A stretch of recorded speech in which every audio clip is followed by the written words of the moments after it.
नमस्कार दोस्तों, कैसे हो आप लोग। उम्मीद है बहुत अच्छे होंगे और बहुत अच्छी तैयारी कर रहे होंगे आप लोग। ठीक है, अब दोस्तों बात करते हैं पहले क्वेश्चन की। आज पहला क्वेश्चन है, एमएस वर्ड में हेडर और फुटर किस रिबन टैब में पाए जाते हैं। एमएस वर्ड में हेडर और फुटर किस रिबन टैब में पाए जाते हैं। पहला ऑप्शन इंसर्ट, दूसरा लेआउट, तीसरा डिजाइन और चौथा है दोस्तों रेफरेंस। दोस्तों क्लास स्टार्ट करने से पहले बता देता हूं मैं आपको, एक क्वेश्चन तो मैंने पढ़ दिया लेकिन पहले बता देता हूं मैं आपको, ये क्लास हमारी 100 क्वेश्चंस की रहने वाली है। कितने क्वेश्चन दोस्तों? 100 क्वेश्चंस रहने वाले हैं। इसमें से लगभग 30-35 क्वेश्चन ऐसे होंगे जो एकदम नए होंगे और बाकी क्वेश्चन दोस्तों पुराने होंगे, जिनका मैं रिवीजन भी कराऊंगा साथ में। तो रिवीजन जरूरी है दोस्तों, पहली बात, क्योंकि एग्जाम सिर पे है, रिवीजन जरूरी है। तो मैं रिवीजन क्लास भी चला रहा हूँ इसी में, और साथ में कुछ क्वेश्चन मैं आपको एकदम नए बताऊंगा, जिससे आपकी तैयारी भी हो जाएगी और रिवीजन भी हो जाएगा आपका। तो देखते हैं आपको कितना बेस्ट लगता है, 100 में से आप कितने क्वेश्चनों का आंसर दे पाते हैं। मैं उम्मीद करूंगा कि आपको 100 में से कम 90 क्वेश्चनों का तो सही आंसर देना है। ठीक है, 100 में से कितने क्वेश्चन दोस्तों? 90 क्वेश्चन। देखते हैं कौन कौन लोग इस क्लास में जो 100 क्वेश्चन है उनमें से 90 क्वेश्चन के आंसर सही दे पाते हैं। लास्ट मुझे बताना कमेंट बॉक्स में कि सर मेरे कितने क्वेश्चन सही हुए, ये आप लोग बताओगे। और मुझे सबसे ज्यादा खुशी तब होगी जब आप ये बोलोगे कि सर मेरे 90 से ज्यादा क्वेश्चन सही थे। ठीक है, तुक्के नहीं मारने, आराम से क्वेश्चन को समझना है और मेरे साथ आंसर भी देना है दोस्तों। ठीक है, क्लास थोड़ी जल्दी कराऊंगा, ज्यादा टाइम लूंगा नहीं क्वेश्चन के बीच में ज्यादा आज, क्योंकि 100 क्वेश्चन है दोस्तों, ज्यादा टाइम लिया तो क्लास लंबी खिंच सकती है। तो दोस्तों अब क्लास स्टार्ट करने से पहले एक और छोटी सी रिक्वेस्ट मेरी, इस क्लास को सभी लोगों के पास शेयर कर दीजिए जल्दी से जल्दी, जिससे वो लाइव चैट का फायदा ले सकें और साथ में क्वेश्चन का आंसर दे सकें आपके साथ। ठीक है, तो दोस्तों सबसे पहले आप शेयर कर दीजिए सभी के साथ में, और शेयर कर दिया हो तो अब क्लास स्टार्ट करते हैं दोस्तों। मैं क्वेश्चन वापस पढ़ देता हूं एक बार और। एमएस वर्ड में हेडर और फुटर किस रिबन टैब में पाए जाते हैं। पहला ऑप्शन है इंसर्ट, दूसरा लेआउट, तीसरा डिजाइन और चौथा है दोस्तों रेफरेंस। बताइए दोस्तों क्या होगा इसका सही जवाब। अगर आपको क्वेश्चन समझ में आ गया, क्वेश्चन आपके सामने, ऑप्शन भी चार आपके सामने, अगर आपको समझ में आ जाते हैं तो जल्दी से दीजिए इनका आंसर दोस्तों। दोस्तों यहाँ पे पहले क्वेश्चन का आंसर है दोस्तों, भाई ए किसने किया था? भाई ए, जिन्होंने ए किया है उनका सबका सही है। तो यहाँ पे दोस्तों ए ऑप्शन आएगा। ठीक है, लगा लीजिए टिक यहाँ पे ए ऑप्शन। अब चलते हैं दोस्तों अगले क्वेश्चन की ओर। अगला क्वेश्चन है दूसरा। पहला क्वेश्चन आपको समझ में आ गया होगा कि इंसर्ट टैब के अंदर एमएस वर्ड में हेडर फुटर एक तरीके से रिबन पाए जाते हैं। ठीक है, अब चलते हैं दोस्तों अगले क्वेश्चन की ओर। अगला क्वेश्चन है एमएस वर्ड में पेज ब्रेक इंसर्ट करने की शॉर्टकट कुंजी क्या है। ठीक है, एमएस वर्ड में पेज ब्रेक इंसर्ट करने की शॉर्टकट कुंजी क्या है। ठीक है, तो पहला ऑप्शन आ रहा है कंट्रोल प्लस एंटर, दूसरा है control plus shift plus P, तीसरा ऑप्शन कंट्रोल प्लस पी और चौथा ऑप्शन है शिफ्ट प्लस एंटर। बताइए दोस्तों क्या होगा इसका सही जवाब। अगर आपको आता है तो जल्दी से दीजिए इसका आंसर। ठीक है, और नहीं आता तो अपने दोस्तों से पूछिए, शेयर कीजिए वीडियो को। ठीक है, तो एमएस वर्ड में जो पेज ब्रेक करने की जो शॉर्टकट की होती है दोस्तों, वो होती है दोस्तों यहाँ पे कंट्रोल प्लस एंटर। क्या होती है दोस्तों? Control plus enter. ध्यान रखना, अगर किसी मैटर के अंत में हम कर्सर को रखते हैं और कंट्रोल एंटर प्रेस करते हैं ना, तो एक नया पेज भी इंसर्ट होता है। ठीक है, तो ये सवाल ऐसा भी आ सकता है कि एमएस वर्ड में नया पेज इंसर्ट करने, पेज की बात कर रहा हूं मैं, फाइल की बात नहीं कर रहा, डॉक्यूमेंट की बात नहीं कर रहा, एक नया पेज इंसर्ट करना है तो आप कंट्रोल एंटर से कर सकते हो। अगर आपको पेज ब्रेक करना है, मतलब किसी मैटर के बीच से पेज को दो हिस्सों में करना है, तो आप यहाँ से कंट्रोल एंटर भी प्रेस कर सकते हो। मतलब दोनों जगह काम आएगा न्यू पेज इंसर्ट करने में। ध्यान रखना, नया डॉक्यूमेंट इंसर्ट करने के लिए कंट्रोल एन की जाती है। किसके लिए? नया डॉक्यूमेंट इंसर्ट करने के लिए। लेकिन नया पेज इंसर्ट करने के लिए कंट्रोल एंटर प्रेस किया जाता है दोस्तों एमएस वर्ड में। ठीक है, और पेज ब्रेक करने के लिए भी कंट्रोल एंटर प्रेस किया जाता है दोस्तों। ठीक है, उम्मीद है समझ में आ गया होगा जो मैं कहना चाह रहा हूं दोस्तों। ठीक है, अब चलते हैं दोस्तों अगले क्वेश्चन की ओर। ठीक है, अगला क्वेश्चन है दोस्तों तीसरे नंबर का। दूसरा क्वेश्चन आपको समझ में आ गया होगा भाई, और जल्दी से जुड़ जाइए सभी लोग। अब चलते हैं दोस्तों अगले क्वेश्चन की ओर। अगला क्वेश्चन है तीसरा यहाँ पे, एमएस वर्ड में मेल मर्ज का मुख्य उपयोग किसके लिए किया जाता है। एमएस वर्ड में मेल मर्ज का मुख्य उपयोग किसके लिए किया जाता है। पहला ऑप्शन है फॉर्मेटिंग के लिए, दूसरा प्रिंटिंग के लिए, तीसरा बल्क लेटर्स या लेबल बनाने के लिए, या फिर हाइपरलिंक बनाने के लिए। बताइए दोस्तों एमएस वर्ड में मेल मर्ज का मुख्य उपयोग किसके लिए किया जाता है। ठीक है, ये मतलब पिछली क्लास में मैंने क्वेश्चन उठाया था, फिर वापस लिया है दोस्तों मैं, क्योंकि मेल मर्ज से क्वेश्चन आने की संभावना अब की बार। तो मेल मर्ज के जो भी क्वेश्चन मैंने दिए हैं पुराने वाले लेके आया हूं मैं, आगे जाके देखिए क्लास के अंदर। लेकिन अभी मुझे बताइए मेल मर्ज का मुख्य उपयोग क्या है। अब आप सोचोगे कि मैंने बताया, पिछली क्लास में बताया था आपको कि मेल मर्ज में क्या होता है, एक साथ एक लेटर को एक से अधिक व्यक्तियों के पास हम भेज सकते हैं, है ना। एक ये बताया था मैंने आपको, या एक साथ में एक से अधिक पत्र बनाने के लिए। लेकिन दोस्तों यहाँ पे वो ऑप्शन तो है ही नहीं। तो यहाँ पे देखिएगा मेल मर्ज में क्या होता है दोस्तों, बल्क लेटर, मतलब एक तरीके से बहुत सारे लेटर्स एक साथ आपको क्रिएट करने हैं, मतलब एक साथ में बहुत सारे लेटर्स आपको क्रिएट करने हैं तो भी ये काम कर सकता है। और साथ में आपके लेबल भी बनाता है दोस्तों। क्या बनाता है दोस्तों, लेबल्स भी बनाता है। तो लगा लीजिए यहाँ पे दोस्तों सी ऑप्शन पे टिक, बल्क लेटर्स मतलब बहुत सारे लेटर्स और साथ में लेबल्स बनाने के लिए। ठीक है, उम्मीद है क्वेश्चन समझ में आ गया होगा दोस्तों। और किस किस ने एमएस वर्ड में मेल मर्ज पढ़ रखा है भाई, किस किस ने मेल मर्ज यहाँ पे वर्क किया है प्रैक्टिकल, जल्दी बताइए कमेंट बॉक्स के अंदर। अब चलते हैं दोस्तों अगले क्वेश्चन की ओर। अगला क्वेश्चन है यहाँ पे चौथा, एमएस वर्ड में ट्रैक चेंजेस का उपयोग क्यों किया जाता है।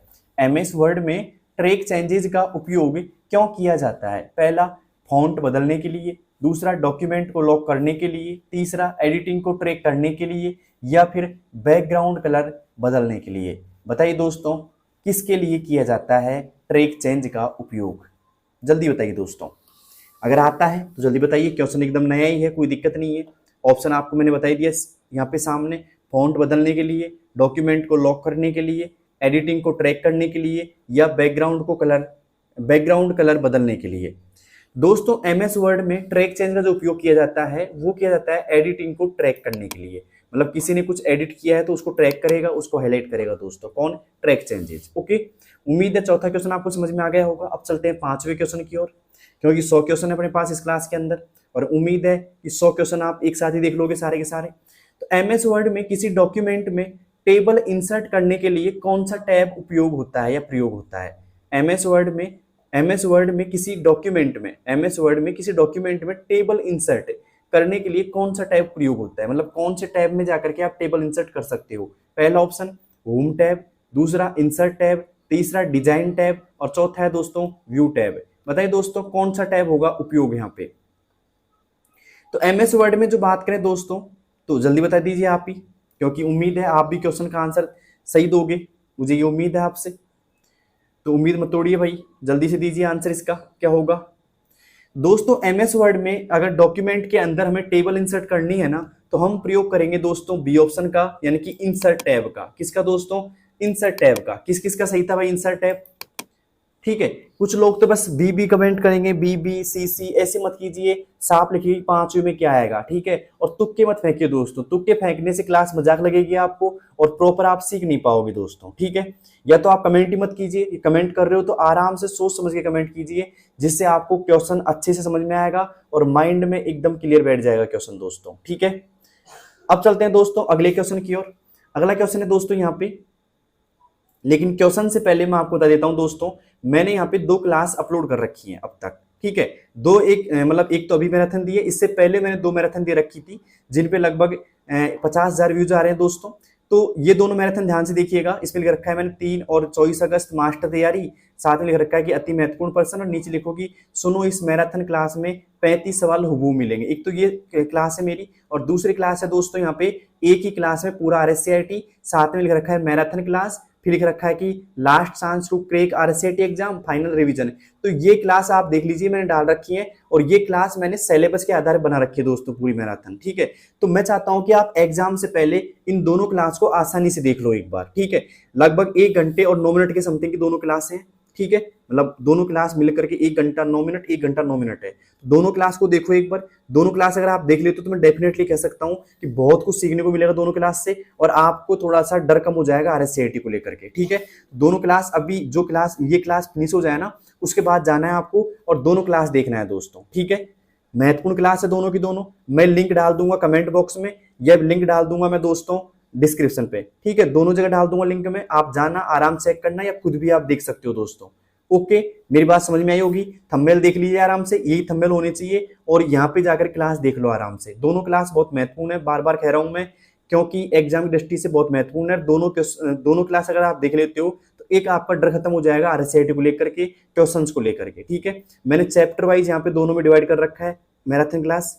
ठीक है, तो बहुत इंपॉर्टेंट। तो उम्मीद है दोस्तों ये क्लास आप देख लोगे आराम से दोनों की दोनों। अब चलते हैं दोस्तों अगले सवाल की ओर। अगला सवाल है दोस्तों यहाँ पे छठा छठा सवाल है दोस्तों, एमएस वर्ड में जस्टिफाई अलाइनमेंट का कार्य क्या कार्य है? एमएस वर्ड में जस्टिफाई अलाइनमेंट का क्या कार्य है? पहला ऑप्शन टेक्स्ट को सेंटर में करना, दूसरा टेक्स्ट को दोनों किनारों से बराबर करना करता है, या फिर टेक्स्ट को दाएं ओर करता है, या टेक्स्ट को बाएं ओर करता है। बताइए दोस्तों एमएस वर्ड में जस्टिफाई क्या काम करता है। अब यहाँ पे बात करते हैं अलाइनमेंट की। तो एमएस वर्ड के अंदर पैराग्राफ के होते हैं दोस्तों 4 अलाइनमेंट। कितने होते हैं दोस्तों? 4 अलाइनमेंट होते हैं। ये क्वेश्चन में समझा देता हूं आपको। एमएस वर्ड में पैराग्राफ के 4 अलाइनमेंट होते हैं। पहला होता है लेफ्ट अलाइनमेंट, दूसरा होता है सेंटर, तीसरा होता है राइट और चौथा होता है दोस्तों जस्टिफाई। ठीक है, तो सवाल ये भी आ सकता है कि इनमें से कौन सा अलाइनमेंट नहीं है, आप देख लेना ऑप्शन। और दूसरा ये भी आ सकता है कि एमएस वर्ड में पैराग्राफ के कितने अलाइनमेंट होते हैं दोस्तों? 4 होते हैं, और उन्हीं में से एक है दोस्तों जस्टिफाई अलाइनमेंट। तो ये पूछ रहा है कि जस्टिफाई अलाइनमेंट का कार्य क्या होता है। टेक्स्ट को सेंटर में करता है, टेक्स्ट को दोनों किनारों से बराबर करता है, टेक्स्ट को दाएं ओर करता है, या टेक्स्ट को बाएं ओर करता है। बताइए दोस्तों क्या होगा इसका सही जवाब? अगर आपको आता है तो दीजिए जल्दी से। तो दोस्तों इसका जो सही जवाब होने वाला है वो होगा दोस्तों टेक्स्ट को दोनों किनारों से बराबर करता है। क्या दोस्तों? टेक्स्ट को दोनों किनारों से बराबर करता है। किस किस का सही था भाई ये क्वेश्चन? अब चलते हैं बिना किसी देरी के अगले क्वेश्चन की ओर। उम्मीद है क्लास आपको पसंद आ रही होगी दोस्तों। अब चलते हैं दोस्तों 7वें क्वेश्चन की ओर। 7वां क्वेश्चन क्या है दोस्तों? एमएस वर्ड में क्लिपबोर्ड की अधिकतम कैपेसिटी, एमएस वर्ड में क्लिपबोर्ड की अधिकतम कैपेसिटी कितने आइटम्स तक होती है? एमएस वर्ड में क्लिपबोर्ड की अधिकतम कैपेसिटी कितने आइटम्स तक होती है? बताइए दोस्तों कितने आइटम्स तक होती है? दोस्तों यहाँ पे पहला ऑप्शन आ रहा है 12, दूसरा 24, तीसरा 99 और चौथा है अनलिमिटेड। तो बताइए दोस्तों क्या होगा इसका सही जवाब? अगर आपको आता है तो दीजिए जल्दी से। दोस्तों इसका जो सही जवाब होने वाला है दोस्तों वो होगा 24। क्या होगा दोस्तों? 24। अब बात करें क्लिपबोर्ड होता क्या है भाई? तो क्लिपबोर्ड वो होता है एक तरीके से, इसे हम ग्रुप बोल सकते हैं क्लिपबोर्ड को भी। तो ये ऐसा ग्रुप होता है जिसके अंदर हम जो कट करते हैं, जो कॉपी करते हैं, वो टेक्स्ट इसमें जाकर के क्या हो जाते हैं दोस्तों? स्टोर हो जाते हैं। और अधिकतम कितने अक्षर स्टोर हो सकते हैं दोस्तों? मतलब कितने वर्ड स्टोर हो सकते हैं? 24, एक तरीके से वर्ड नहीं बोलेंगे इसको, आइटम्स बोलेंगे। 24 आइटम्स तक यहाँ पे स्टोर कर सकते हैं। ठीक है, ओके, मतलब 24 बार जो हम कट कॉपी पेस्ट करेंगे वो स्टोर हो जाएंगे इसके अंदर। सीधी सी बात ये समझ लीजिए दोस्तों आप। तो अब चलते हैं अगले क्वेश्चन की ओर, क्योंकि 7वां तो आपको समझ में आ ही गया होगा। अब चलते हैं 8वें क्वेश्चन की ओर। 8वां क्वेश्चन क्या है दोस्तों? ध्यान से देखिएगा। एमएस वर्ड में पेज नंबर इंसर्ट करने के लिए कौन सा मेन्यू ऑप्शन सही है? एमएस वर्ड में पेज नंबर इंसर्ट करने के लिए कौन सा मेन्यू ऑप्शन सही है? पहला insert header, insert footer, insert में जाकर के पेज नंबर करेंगे, या फिर लेआउट में जाकर के पेज सेटअप करेंगे। कहां से लगाते हैं हम पेज नंबर, मतलब कहां से इंसर्ट करते हैं पेज नंबर? अगर आपको आता है तो दीजिए इसका जवाब दोस्तों। अगर आपने एमएस वर्ड के अंदर पेज नंबर लगाए हैं तो देखते हैं कौन कौन दे पाता है भाई आंसर इसका। बताइए दोस्तों क्या होगा इसका सही जवाब? तो दोस्तों इसका जो सही जवाब होने वाला है वो होगा दोस्तों, हम जाएंगे इंसर्ट टैब में और वहां पे हमको मिलेगा दोस्तों पेज नंबर। क्या मिलेगा दोस्तों? Page number. और यहां से जाकर के हम मतलब पेज नंबर इंसर्ट कर सकते हैं। ओके, अब चलते हैं दोस्तों अगले सवाल की ओर। अगला सवाल 9वां। यहाँ पे 9वां सवाल क्या है देखिए ध्यान से। एमएस वर्ड में हाइपरलिंक जोड़ने की शॉर्टकट कुंजी क्या होती है? एमएस वर्ड में हाइपरलिंक जोड़ने की शॉर्टकट कुंजी क्या होती है? पहला ऑप्शन है Ctrl+K, दूसरा Ctrl+H, तीसरा Ctrl+Shift+H, और यहाँ पे आ रहा है Alt+K। ध्यान देखना दोस्तों, ऐसे क्वेश्चंस बहुत इजी होते हैं और इनमें आप कंफ्यूज हो सकते हो दोस्तों। तो बताइए दोस्तों हाइपरलिंक अगर आपको जोड़ना है एमएस वर्ड के अंदर तो कौन सी शॉर्टकट की प्रेस करोगे आप? जल्दी बताइए दोस्तों, कौन सी शॉर्टकट की प्रेस करोगे एमएस वर्ड के अंदर जिससे आप हाइपरलिंक जोड़ सकते हो भाई? जल्दी बताइएगा कौन सी करेंगे हम दोस्तों। एमएस वर्ड के अंदर अगर हमें हाइपरलिंक जोड़ना है ना तो हम यूज करेंगे दोस्तों यहाँ पे Ctrl+K। क्या प्रेस करेंगे दोस्तों? Ctrl+K प्रेस करेंगे दोस्तों। ठीक है, समझ में आ गया होगा दोस्तों हाइपरलिंक लगाना। एक फाइल से दूसरी फाइल को कनेक्ट करने के लिए हाइपरलिंक किया जाता है। ओके, और यहाँ पे Ctrl+H आ रहा है ना, इसे हम बोलेंगे रिप्लेस का ऑप्शन, फाइंड एंड रिप्लेस। क्या बोलेंगे दोस्तों? फाइंड एंड रिप्लेस बोलेंगे। अब चलते हैं दोस्तों 10वें क्वेश्चन की ओर। उम्मीद है 9वां क्वेश्चन आपको समझ में आ ही गया होगा। 10वां क्वेश्चन क्या है दोस्तों? ध्यान से देखिएगा। एमएस वर्ड में ऑटो सम की शॉर्टकट, सॉरी एमएस एक्सेल में, वर्ड नहीं एक्सेल, एमएस एक्सेल में ऑटो सम की शॉर्टकट की क्या है? एमएस एक्सेल में ऑटो सम की शॉर्टकट की क्या है? पहला ऑप्शन है कंट्रोल प्लस एस, दूसरा शिफ्ट प्लस एंटर, तीसरा ऑप्शन अल्ट प्लस इक्वल या फिर कंट्रोल प्लस इक्वल। बताइए दोस्तों क्या होगा इसका सही जवाब? अगर आपने एमएस एक्सेल पढ़ा है तो ऑटो सम भी किया होगा दोस्तों। ऑटो सम किया तो आपको पता होगा दोस्तों क्या शॉर्टकट की होती है इसकी। अगर आपको आता है तो दीजिए आंसर इसका। दोस्तों एमएस एक्सेल के अंदर जो ऑटो सम की शॉर्टकट की होती है दोस्तों, वो होती है अल्ट के साथ में इक्वल। क्या होती है दोस्तों? अल्ट के साथ में इक्वल। लगा लीजिए सी ऑप्शन पे टिक। किस किस को ये क्वेश्चन आता था भाई पहले से? भाई बताइए जल्दी से कमेंट बॉक्स के अंदर कि भाई मुझे आता था ये क्वेश्चन। 10 क्वेश्चन पूरे हो चुके हैं और ऐसा कोई शख्स जिसके 10 में से 10 सही है, जल्दी बताइएगा। अब चलते हैं दोस्तों अगले क्वेश्चन की ओर। अगला क्वेश्चन क्या है दोस्तों, ध्यान से देखिएगा। 11वां क्वेश्चन है हमारे पास में। एमएस एक्सेल में एक सीट में अधिकतम कितने रो होते हैं? एमएस एक्सेल में एक सीट में अधिकतम कितने रो होते हैं? रो मतलब एक तरीके से जो पंक्तियां होती है ना एमएस एक्सेल की एक सीट में, वो कितनी होती हैं? पहला ऑप्शन है 65,536, दूसरा है दोस्तों 10,48,576, या फिर 10 लाख, या फिर दोस्तों 16,384। बताइए दोस्तों एमएस एक्सेल में एक सीट में अधिकतम कितने रो होते हैं? बताइए दोस्तों जल्दी से। अगर आपने एमएस एक्सेल पढ़ा होगा तो ये एक बहुत नॉर्मल क्वेश्चन है दोस्तों आपके लिए, गलत नहीं करना इस क्वेश्चन को किसी भी कंडीशन में। तो बताइए दोस्तों 11वें में क्या होगा सही जवाब? तो दोस्तों 11वें का जो सही जवाब होने वाला है वो होगा दोस्तों 10,48,576। कितना हुआ दोस्तों? 10,48,576। लगा लीजिए दोस्तों यहाँ पे बी ऑप्शन पे टिक। और बात करें दोस्तों 16,384 क्या होते हैं आपके पास में? कॉलम्स होते हैं दोस्तों। मैं लिख देता हूं यहाँ पे COLUMN, कॉलम होते हैं दोस्तों। मतलब सवाल यह आता है कि एमएस एक्सेल में एक सीट में अधिकतम कितने कॉलम होते हैं? तो वो होते हैं दोस्तों 16,384। कितने होते हैं दोस्तों? 16,384 होते हैं। और अंतिम कॉलम का नाम क्या होता है दोस्तों? अगर किसी को आता है कि अंतिम कॉलम का नाम, एमएस एक्सेल की एक सीट होती है उसका अंतिम कॉलम, पहला कॉलम होता है ए कॉलम, तो अंतिम कॉलम क्या होता है? जल्दी बताइए कमेंट बॉक्स में। देखते हैं किसका सही है भाई। अंतिम कॉलम का नाम क्या होता है भाई? अंतिम कॉलम होता है 16,384, लेकिन इसका नाम क्या होता है? तो दोस्तों इसका जो नाम होता है वो होता है दोस्तों XFD। क्या होता है दोस्तों?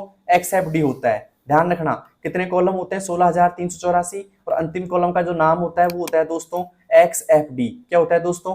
XFD होता है। अब चलते हैं दोस्तों अगले क्वेश्चन की ओर। 12वां क्वेश्चन क्या है देखिए ध्यान से।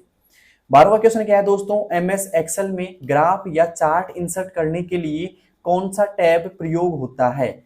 एमएस एक्सेल में ग्राफ या चार्ट इंसर्ट करने के लिए कौन सा टैब प्रयोग होता है? पहला फाइल, दूसरा व्यू, तीसरा इंसर्ट, चौथा फॉर्मूला। बताइए दोस्तों एमएस एक्सेल में ग्राफ या चार्ट इंसर्ट करने के लिए कौन सा टैब, मतलब किस टैब में जाओगे अगर एक्सेल में आपको ग्राफ या चार्ट बनाने हैं? तो फाइल में जाओगे, व्यू में जाओगे, इंसर्ट में जाओगे, या फॉर्मूलाज में जाओगे? जल्दी बताइए दोस्तों क्या होगा इसका सही जवाब? तो दोस्तों इसका जो सही जवाब होने वाला है वो होगा दोस्तों सी ऑप्शन इंसर्ट। क्या होगा दोस्तों? इंसर्ट होगा। सी ऑप्शन लगा लीजिए टिक यहाँ पे, सी ऑप्शन इंसर्ट। अब चलते हैं दोस्तों अगले सवाल की ओर। अगला सवाल है दोस्तों यहाँ पे 13वां सवाल है दोस्तों, कीबोर्ड पर फंक्शन कीज की संख्या कितनी होती है? कीबोर्ड पर फंक्शन कीज की संख्या कितनी होती है? अगर मैं बात करूँ आपसे, अगर आपने प्रैक्टिकल क्लास ले रखी है तो ये सबसे इजी क्वेश्चन होगा आपके लिए। कीबोर्ड पर फंक्शन कीज की संख्या कितनी होती है? ये क्वेश्चन आ चुका है, पिछले से पिछले एग्जाम में आया था, तो उसमें ज्यादातर लोगों ने इस क्वेश्चन को गलत कर दिया था। पता नहीं क्यों गलत किया था भाई ये क्वेश्चन। कीबोर्ड पर फंक्शन कीज की संख्या कितनी होती है? 10 होती है, 12 होती है, 15 होती है, या फिर 9 होती है? जल्दी बताइए दोस्तों कितनी होती है? कीबोर्ड पर फंक्शन कीज की संख्या कितनी होती है? 10 होती है, या 12 होती है, या 15 होती है, या 9 होती है? जल्दी बताइए दोस्तों कितनी होती है? दोस्तों एमएस वर्ड का बार बार नाम आ रहा है मेरे मुंह से, कोई बात नहीं, एमएस वर्ड के भी सवाल आएंगे आगे, टेंशन मत लीजिए। कीबोर्ड पर फंक्शन कीज की संख्या कितनी होती है दोस्तों? तो वो होती है 12। कितनी होती है दोस्तों? 12 होती है। अब बात करें कहां से कहां तक होती है, तो दोस्तों F1 से लेकर के F1 से F12 तक होती है। कहां तक होती है दोस्तों? F1 से F12 तक होती है। अब सवाल ये भी बन सकता है कि F1 से F12 तक की कीज को क्या कहा जाता है दोस्तों? तो वो कहा जाता है फंक्शन कीज। क्या कहा जाता है दोस्तों? Function keys. तो क्वेश्चन समझ में आ गया होगा दोस्तों, अच्छे से आ गया हो तो लाइक जरूर कीजिएगा। अब चलते हैं दोस्तों अगले क्वेश्चन की ओर। शेयर तो कर दिया होगा आपने सभी लोगों को। किस किस ने शेयर नहीं किया भाई शेयर कर दो चैनल को, अभी चैनल को क्या इस वीडियो कर दो जिससे सभी लोग जुड़ जाएं जल्दी से। ठीक है, अब चलते हैं दोस्तों अगले क्वेश्चन की और अगला क्वेश्चन है यहाँ पे 14वां क्वेश्चन।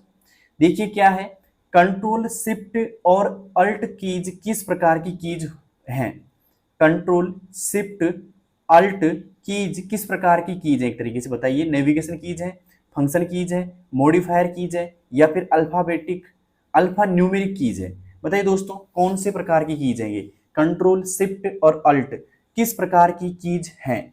नेविगेशन कीज है, फंक्शन कीज है, मॉडिफायर कीज है, या अल्फा न्यूमेरिक कीज है? जल्दी बताइए दोस्तों क्या होगा इसका सही जवाब। आप दे सकते हो इसका आंसर आराम से। दोस्तों इसका जो सही जवाब होने वाला है वो होगा दोस्तों सी ऑप्शन, यानी कि मॉडिफायर कीज। क्या होगा दोस्तों? मॉडिफायर कीज होती है। ओके, उम्मीद है क्वेश्चन समझ में आ गया होगा।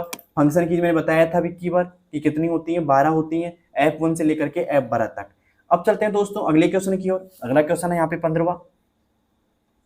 दोस्तों 15वां क्वेश्चन क्या है, यहाँ पे देखिएगा ध्यान से। निम्न में से कौन सी की केवल तभी काम करती है जब इसे किसी अन्य की के साथ प्रेस किया जाता है?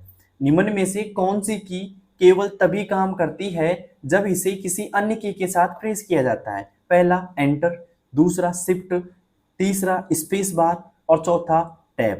क्वेश्चन ये कहना चाहता है आपसे कि अकेले काम नहीं करती, वो किसी और के साथ मिलकर के काम कर सकती है, अकेला कुछ भी काम नहीं करती। ऐसी कौन सी कुंजी है? तो भाई एंटर तो करती है अकेले काम। एंटर क्या काम करती है? कर्सर को नई लाइन पे ले जाने के लिए या पैराग्राफ चेंज करने के लिए एंटर काम करती है। तो शिफ्ट नहीं करती भाई, शिफ्ट तो तभी करती है जब शिफ्ट के साथ कुछ और की हम मिलकर के मतलब एक साथ में प्रेस करें, तब जाके शिफ्ट काम करती है, अकेले शिफ्ट काम नहीं करती, ध्यान रखना। तो यहाँ पे ऑप्शन क्या होगा दोस्तों? सही शिफ्ट होगा दोस्तों। क्या होगा दोस्तों? शिफ्ट होगा, लगा लीजिए शिफ्ट पे टिक। यहाँ पे स्पेस बार क्या काम आता है? देखो स्पेस बार की कहानी समझा देता हूं मैं आपको। स्पेस बार का मतलब होता है कि ये कीबोर्ड की सबसे बड़ी कुंजी होती है। क्या होती है दोस्तों? कीबोर्ड की सबसे बड़ी कुंजी होती है। और इसका काम क्या होता है दोस्तों? इसका काम होता है दो अक्षरों के बीच या दो शब्दों के बीच एक अक्षर की जगह देना। ठीक है, समझ में आ गया होगा। अब चलते हैं दोस्तों अगले सवाल पर। ठीक है, और टैब क्या काम करता है कि निर्धारित स्पेस देता है। ठीक है, अब चलते हैं दोस्तों अगले सवाल की ओर। अगला सवाल है यहाँ पे 16वां सवाल क्या है दोस्तों? ध्यान से देखिएगा। न्यूमेरिक कीपैड पर नंबर्स को टाइप करने के लिए कौन सी की इनेबल करनी होती है? न्यूमेरिक कीपैड पर नंबर्स को टाइप करने के लिए कौन सी की इनेबल करनी होती है? पहला शिफ्ट, दूसरा कंट्रोल, तीसरा नमलॉक और चौथा है दोस्तों कैप्स लॉक। बताइए दोस्तों, आपने कीबोर्ड पर न्यूमेरिक कीपैड देखा होगा जिसके अंदर 17 कुंजियां पाई जाती हैं, जिसमें 0 से 9 तक आपकी नंबर कीज होती हैं। तो उनको टाइप करने के लिए आपको कौन सी की को इनेबल करनी होती है? अगर वो इनेबल नहीं है तो काम नहीं करेंगी। कौन? नंबर की काम नहीं करेंगी 0 से 9 तक। बताइए दोस्तों क्या होगा इसका सही जवाब। तो दोस्तों यहाँ पे बात करें हम, पहला ऑप्शन शिफ्ट है, दूसरा कंट्रोल है, तीसरा नमलॉक है और चौथा यहाँ पे कैप्स लॉक है। अगर आपको आता है तो आप दे सकते हो इसका आंसर आराम से। दोस्तों यहाँ बात करें हम मतलब न्यूमेरिक कीपैड पर नंबर्स को अगर टाइप करना है तो आपको नमलॉक को ऑन करना पड़ेगा दोस्तों। क्या करना पड़ेगा? नमलॉक को ऑन करना पड़ेगा। ठीक है, अगर ये ऑन होगा तो ये न्यूमेरिक मतलब नंबर की काम करेंगी, वरना नंबर की डिसेबल हो जाएंगी, काम नहीं करेंगी। ओके, उम्मीद है ये क्वेश्चन भी समझ में आ गया होगा आपको। अब चलते हैं दोस्तों 17वें क्वेश्चन की ओर। 17वां क्वेश्चन क्या है दोस्तों? ध्यान से देखिएगा। नीचे दिए गए विकल्पों में से कौन सी की नेविगेशन कीज में शामिल नहीं है? नीचे दिए गए विकल्पों में से कौन सी की नेविगेशन कीज में शामिल नहीं है? पहला होम, दूसरा एंड, तीसरा पेज अप और चौथा यहाँ पे कैप्स लॉक। बताइए दोस्तों क्या होगा इसका सही जवाब। नीचे दिए गए विकल्पों में से कौन सी की नेविगेशन कीज में शामिल नहीं है? पहला होम, दूसरा एंड, तीसरा पेज अप और चौथा है दोस्तों कैप्स लॉक। बताइए दोस्तों क्या होगा इसका सही जवाब। अगर आपको आता है तो दीजिए दोस्तों। मतलब नेविगेशन कीज में शामिल नहीं है दोस्तों। यहाँ पे कौन सी शामिल नहीं देखते हैं? होम भी शामिल होती है नेविगेशन कीज में, एंड भी शामिल होती है दोस्तों, पेज अप भी शामिल होती है दोस्तों, लेकिन कैप्स लॉक दोस्तों टॉन्गल की में शामिल होती है। किसमें होती है दोस्तों? टॉन्गल कीज में शामिल होती है। ठीक है, तो लगा लीजिए यहाँ पे, क्योंकि ये शामिल नहीं है, यही पूछ रहा था हमसे, तो यहाँ पे कैप्स लॉक शामिल नहीं होता दोस्तों, ध्यान रखना। क्योंकि कैप्स लॉक जो होता है दोस्तों वो टॉन्गल कीज में शामिल होता है। किसमें होता है दोस्तों? टॉन्गल कीज में होता है। और टॉन्गल कीज की संख्या कितनी होती है दोस्तों? 3 होती है। और टॉन्गल कीज में यहाँ पे 3 की शामिल होती है दोस्तों। पहली की होती है कैप्स लॉक, दूसरी नम लॉक और तीसरी होती है दोस्तों स्क्रॉल लॉक। क्या होती है दोस्तों? स्क्रॉल लॉक होती है, ध्यान रखना। अब नेविगेशन कीज में शामिल कौन सी नहीं है, कैप्स लॉक नहीं है। ओके, अब चलते हैं दोस्तों अगले सवाल की ओर। अगला सवाल है दोस्तों यहाँ पे 18वां सवाल क्या है दोस्तों, ध्यान से देखिएगा। कीबोर्ड की कौन सी की कमांड या इंस्ट्रक्शन को एग्जीक्यूट करती है? कीबोर्ड की कौन सी की कमांड या इंस्ट्रक्शन को एग्जीक्यूट करती है? पहला कंट्रोल, दूसरी शिफ्ट, तीसरी एंटर या फिर एस्केप। बताइए दोस्तों कौन सी कुंजी है ऐसी? अगर आपको आता है तो दीजिए 18वें का आंसर। किस किस का सही है भाई जल्दी से बताइए दोस्तों। यहाँ पे जो ऐसी कुंजी है जो कमांड और इंस्ट्रक्शन को एग्जीक्यूट करती है वो करती है दोस्तों एंटर कुंजी। कौन सी दोस्तों? एंटर कुंजी करती है। ध्यान रखना, ऐसा सवाल घुमा फिरा के दिया जा सकता है आपको और इसको गलत करके आपको नहीं आना, ठीक है दोस्तों। कैसी लग रही क्लास? अच्छी लग रही है तो लाइक शेयर और सब्सक्राइब कीजिएगा और चैनल को सब्सक्राइब जरूर कर लेना क्योंकि नोटिफिकेशन आपको तभी मिल पाएगा। अब चलते हैं दोस्तों अगले क्वेश्चन की ओर। अगला क्वेश्चन है 19वां। यहाँ पे 19वां क्वेश्चन क्या है दोस्तों, ध्यान से देखिएगा। नीचे में से कौन सी एक टॉगल की नहीं है? नीचे दी गई कुंजियों में से कौन सी एक टॉगल कुंजी नहीं है? ठीक है भाई, पहला ऑप्शन कैप्स लॉक, दूसरा नम लॉक, तीसरा स्क्रॉल लॉक और चौथा यहाँ पे शिफ्ट। इतना इजी क्वेश्चन तो आपने देखा ही नहीं होगा दोस्तों। नहीं देखा ना? तो दीजिए आंसर फिर, देखते हैं कौन कौन लोग दे पाते हैं इसका आंसर। भाई क्वेश्चन एकदम सीधा है आपके लिए, तो आपकी तैयारी के हिसाब से एकदम सीधा क्वेश्चन है ये। मैं उम्मीद कर रहा हूं कि आपकी बहुत अच्छी तैयारी है, तो उस तैयारी के हिसाब से तो ये कुछ ही नहीं है। 2 सेकंड में दे दोगे इसका आंसर आप दोस्तों। यहाँ पे जो सही जवाब होने वाला है वो होगा दोस्तों शिफ्ट। क्या होगा दोस्तों? शिफ्ट होगा। क्यों होगा शिफ्ट? क्योंकि कैप्स लॉक, नम लॉक और स्क्रॉल लॉक तीनों ही दोस्तों क्या है? टॉगल कीज है। क्या है दोस्तों? टॉगल कीज है यहाँ पे। अब चलते हैं दोस्तों अगले क्वेश्चन की ओर। ये क्वेश्चन भी आपको समझ में आ गया होगा अच्छे से। अगला क्वेश्चन क्या है दोस्तों, ध्यान से देखिएगा। 20वां क्वेश्चन क्या है दोस्तों? यूएसबी का फुल फॉर्म है। यूएसबी का फुल फॉर्म है। पहला ऑप्शन यूनिवर्सल सॉफ्टवेयर बस या फिर यूनिवर्सल सिस्टम बोर्ड या फिर यूनिवर्सल सीरियल बस या फिर यूनिक सीरियल बस। बताइए दोस्तों क्या होगा इसका सही जवाब? अगर आपको आता है तो दीजिए जल्दी से, क्योंकि फुल फॉर्म तो आएंगी आपके एग्जाम के अंदर। दोस्तों 20वें का जो सही जवाब होने वाला है वो होगा दोस्तों सी ऑप्शन, यूनिवर्सल सीरियल बस। क्या होगा दोस्तों? यूनिवर्सल सीरियल बस। किस किस का सही था भाई यूनिवर्सल सीरियल बस? जल्दी से बताइएगा। अब चलते हैं दोस्तों अगले क्वेश्चन की ओर, क्योंकि 20 क्वेश्चन तो आपके क्लियर हो चुके हैं और उम्मीद है आपके 20 में से 20 सही होंगे। ऐसा कोई शख्स जिसके 20 में से 20 सही है, जल्दी से नाम बताइए अपना। ओके, और आप मुझे किस डिस्ट्रिक्ट से देख रहे हो वो भी मुझे कमेंट बॉक्स में बताइएगा। ओके, जिससे मुझे पता लगे कि मेरी वीडियो कहाँ तक पहुंच चुकी है। और जिन लोगों के पास मेरी वीडियो नहीं पहुंची दोस्तों, उनके पास पहुंचाइए वीडियो मेरी को, जिससे उनको भी लाभ मिल सके इस एग्जाम के अंदर। अब चलते हैं दोस्तों 21वें सवाल की ओर। 21वां सवाल क्या है दोस्तों, ध्यान से देखिएगा। लैन का फुल फॉर्म क्या होता है? लैन का फुल फॉर्म क्या होता है? पहला ऑप्शन है लॉन्ग एरिया नेटवर्क, तीसरा लोकल एरिया नेटवर्क, चौथा लाइट एरिया नेटवर्क और यहाँ पे चौथा ऑप्शन है दोस्तों लो एरिया नोड।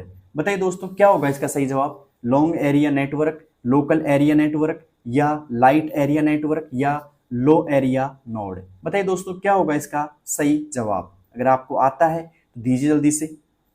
दोस्तों लैन का जो फुल फॉर्म होता है ना वो होगा दोस्तों लोकल एरिया नेटवर्क। क्या होगा दोस्तों? Local area network. लगा लीजिए यहाँ पे बी ऑप्शन पे टिक। अब चलते हैं दोस्तों अगले सवाल की ओर। टेंशन मत लीजिए दोस्तों, आप जैसे 100 क्वेश्चन देख रहे हो ना, आपको इनमें से बहुत सारे क्वेश्चन ऐसे कैसे आपको मिलने वाले हैं, ठीक है। अब चलते हैं दोस्तों अगले क्वेश्चन की ओर। अगला क्वेश्चन है दोस्तों 22वां। यहाँ पे वाईफाई का पूरा नाम क्या है? वाईफाई का पूरा नाम क्या है? पहला वायरलेस फिडेलिटी या फिर वाइड फिडेलिटी या फिर वायरलेस फंक्शन या वेब फिडेलिटी। बताइए दोस्तों क्या होगा इसका सही जवाब? अगर आपको आता है तो दीजिए इसका आंसर दोस्तों। देखते हैं कौन कौन लोग इसका आंसर दे पाते हैं। दोस्तों इसका जो सही जवाब होने वाला है वो होगा दोस्तों ए ऑप्शन, वायरलेस फिडेलिटी। बताइए दोस्तों किस किस का सही है ये ए ऑप्शन यहाँ पे। अब चलते हैं दोस्तों अगले क्वेश्चन की ओर। अगला क्वेश्चन है दोस्तों यहाँ पे 23वां, लेकिन उम्मीद है वाईफाई वाला क्वेश्चन आप गलत नहीं करके आओगे, क्योंकि आ सकता है आपकी बार ऐसे कैसे। अब चलते हैं दोस्तों 23वें सवाल की ओर। 23वां सवाल क्या है दोस्तों? वीपीएन का फुल फॉर्म क्या है? वीपीएन बहुत इंपॉर्टेंट है। वीपीएन का फुल फॉर्म है virtual personal network, very private network, virtual private network या फिर वेरीफाइड पब्लिक नेटवर्क। बताइए दोस्तों क्या होगा वीपीएन का फुल फॉर्म? अगर आपको आता है दीजिए जल्दी से आंसर इसका। दोस्तों यहाँ पे वीपीएन का जो फुल फॉर्म होगा वो होगा दोस्तों वेरी इंपॉर्टेंट है वैसे तो ये। दोस्तों वीपीएन का जो फुल फॉर्म होगा वो होगा दोस्तों वर्चुअल प्राइवेट नेटवर्क। क्या होगा दोस्तों? Virtual private network. किस किस का सही था भाई? Virtual private network. तो ये क्वेश्चन इंपॉर्टेंट है वैसे, आईएमपी लिख लीजिए इसके आगे, वेरी इंपॉर्टेंट क्वेश्चन है, आपकी बार देखने को मिल सकता है एग्जाम के अंदर। अब चलते हैं दोस्तों 24वें क्वेश्चन की ओर। 24वां क्वेश्चन क्या है दोस्तों? एसएमटीपी का फुल फॉर्म है। एसएमटीपी का फुल फॉर्म है, पहला standard mail transfer protocol, simple mail transfer protocol, या फिर सिक्योर मेल ट्रांसफर प्रोटोकॉल, या फिर स्टैटिक मेल ट्रांसफर प्रोटोकॉल। बताइए दोस्तों क्या होगा इसका सही जवाब? अगर आपको आता है तो दीजिए इसका जवाब जल्दी से। तो एसएमटीपी का जो फुल फॉर्म होगा दोस्तों वो होगा दोस्तों B option, simple mail transfer protocol. क्या होगा दोस्तों? B option, simple mail transfer protocol. किस किस का सही था भाई ये? अब चलते हैं दोस्तों अगले सवाल की ओर। उम्मीद है क्वेश्चन आपको समझ में आ गया होगा। अब चलते हैं दोस्तों 25 सवाल की ओर। 25वां है दोस्तों जीआई ऐप का फुल फॉर्म क्या है? जीआई ऐप का फुल फॉर्म क्या है? पहला option general image format, graphic image format, graphical interchange format, या जनरेटेड इंटरलिंक फाइल। बताइए दोस्तों क्या होगा इसका सही जवाब? अगर आपको आता है तो मिलता है 10 सेकंड का समय आपको, जल्दी जल्दी से बताइए दोस्तों इसका क्या जवाब होगा सही। तो जीआई ऐप का फुल फॉर्म जो होता है दोस्तों वो होगा ग्राफिकल इंटरचेंज फॉर्मेट। क्या होगा दोस्तों? Graphical interchange format. तो उम्मीद है 25वां क्वेश्चन आपको समझ में आ गया होगा। और ऐसे कितने लोग जिनके 25 में से 25 पूरे सही है भाई। अब चलते हैं 26वें सवाल की ओर। 26वां सवाल क्या है दोस्तों? ध्यान से देखिएगा। पी रोम का पूरा नाम क्या है? यानी कि PROM का पूरा नाम क्या है? पहला programmable read only memory, permanent read online memory, programmed random only memory, या प्रोसेसिंग रीड ओनली मेमोरी। बताइए दोस्तों क्या होगा इसका सही जवाब? पी रोम का पूरा नाम क्या है दोस्तों? जल्दी बताइए कमेंट बॉक्स के अंदर। तो दोस्तों पी रोम का जो पूरा नाम होता है आपने बता दिया वो कमेंट बॉक्स के अंदर। इसका आंसर वैसे तो मैं बता देता हूं दोस्तों, जो पी रोम का पूरा नाम होता है वो होता है दोस्तों प्रोग्रामेबल रीड ओनली मेमोरी। क्या होगा दोस्तों? Programmable read only memory. लगा लीजिए दोस्तों ए ऑप्शन पे टिक। यहाँ पे किस किस का सही था भाई ये क्वेश्चन। अब चलते हैं दोस्तों 27वें क्वेश्चन की ओर। 27वां क्वेश्चन क्या है? ध्यान से देखिएगा। ईपीरोम का डाटा कैसे मिटाया जाता है? ईपीरोम का डाटा कैसे मिटाया जाता है? गर्मी से, प्रकाश यूवी लाइट से, चुंबकीय क्षेत्र से, या पानी से? बताइए दोस्तों ईपीरोम का डाटा कैसे मिटाया जाता है? गर्मी से, प्रकाश यूवी लाइट से, चुंबकीय क्षेत्र से, या पानी से? जल्दी बताइए दोस्तों किससे मिटाया जाता है? दोस्तों ईपीरोम का जो डाटा मिटाया जाता है वो मिटाया जाता है दोस्तों प्रकाश यूवी लाइट से। किससे दोस्तों? प्रकाश यूवी लाइट से। लगा लीजिए दोस्तों बी ऑप्शन पे टिक यहाँ पे। अब चलते हैं दोस्तों सी ऑप्शन की ओर, मतलब सी ऑप्शन नहीं, 28वें क्वेश्चन की ओर। ओके, तो दोस्तों 28वां क्वेश्चन क्या है दोस्तों? यहाँ पे देखिएगा ध्यान से। आधार नंबर दर्ज करने से पहले हमें क्या सुनिश्चित करना चाहिए? आधार नंबर दर्ज करने से पहले हमें क्या सुनिश्चित करना चाहिए?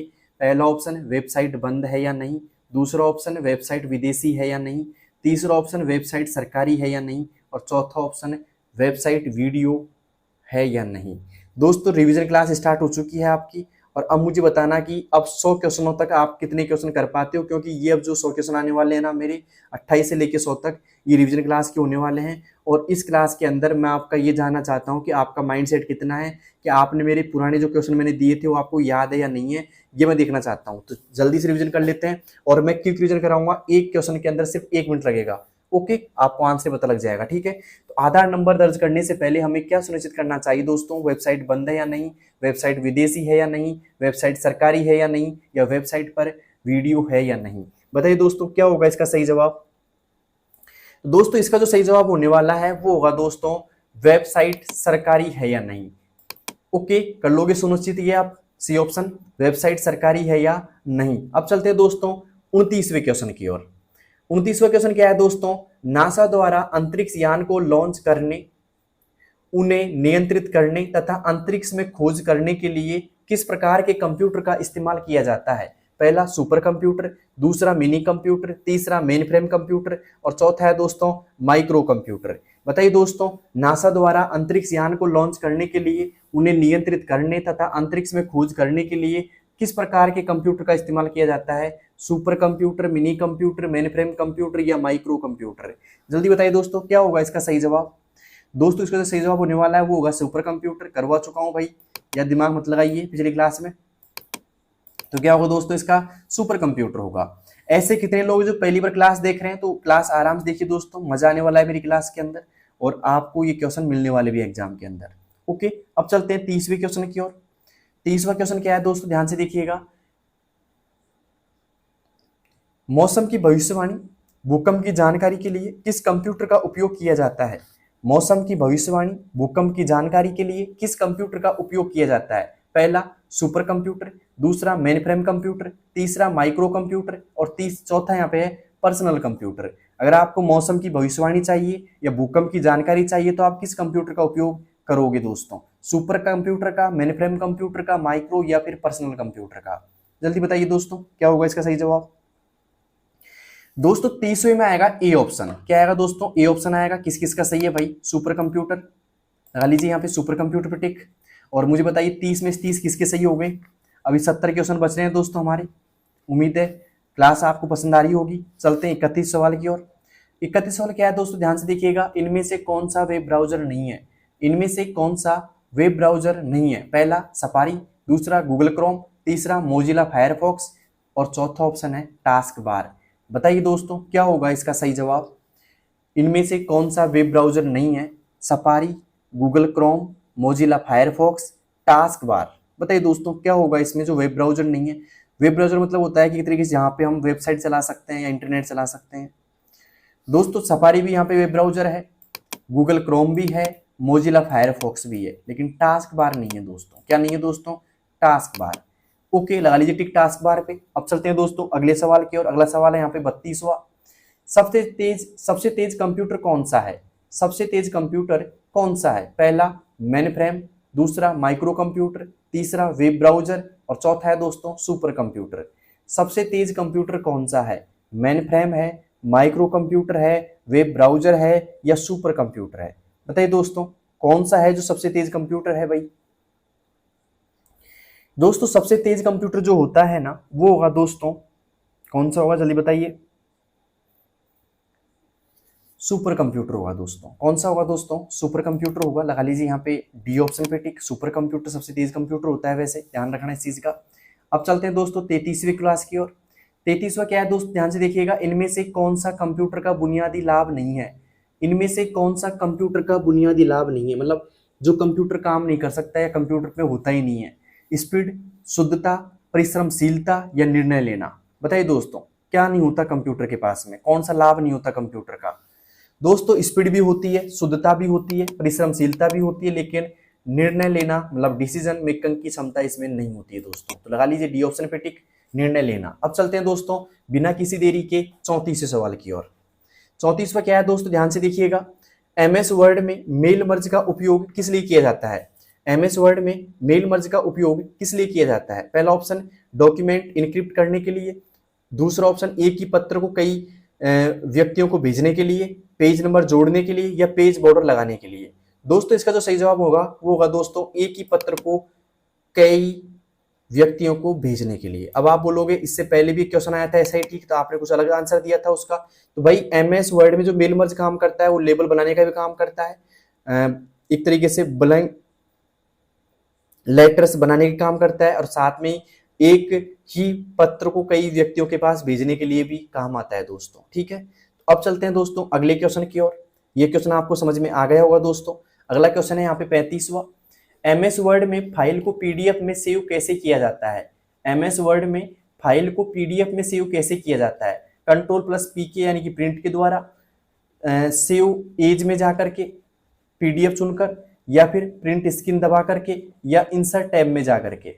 बताइए दोस्तों, एमएस वर्ड में फाइल को पीडीएफ में सेव कैसे किया जाता है? अगर आपको आता है तो बता सकते हो इसका आंसर दोस्तों। एमएस वर्ड में फाइल को पीडीएफ में कैसे सेव किया जाता है? पहला ऑप्शन Ctrl+P सेवेज में जाकर। तो दोस्तों इसका जो सही ऑप्शन होगा वो होगा दोस्तों सेवेज में जाकर के पीडीएफ चुन करके, मतलब सेवेज में जाकर पीडीएफ चुनकर। ओके, लगा लीजिए यहाँ पे बी ऑप्शन पे टिक। अब चलते हैं दोस्तों 36 सवाल की ओर। 36 सवाल क्या है दोस्तों, ध्यान से देखिएगा।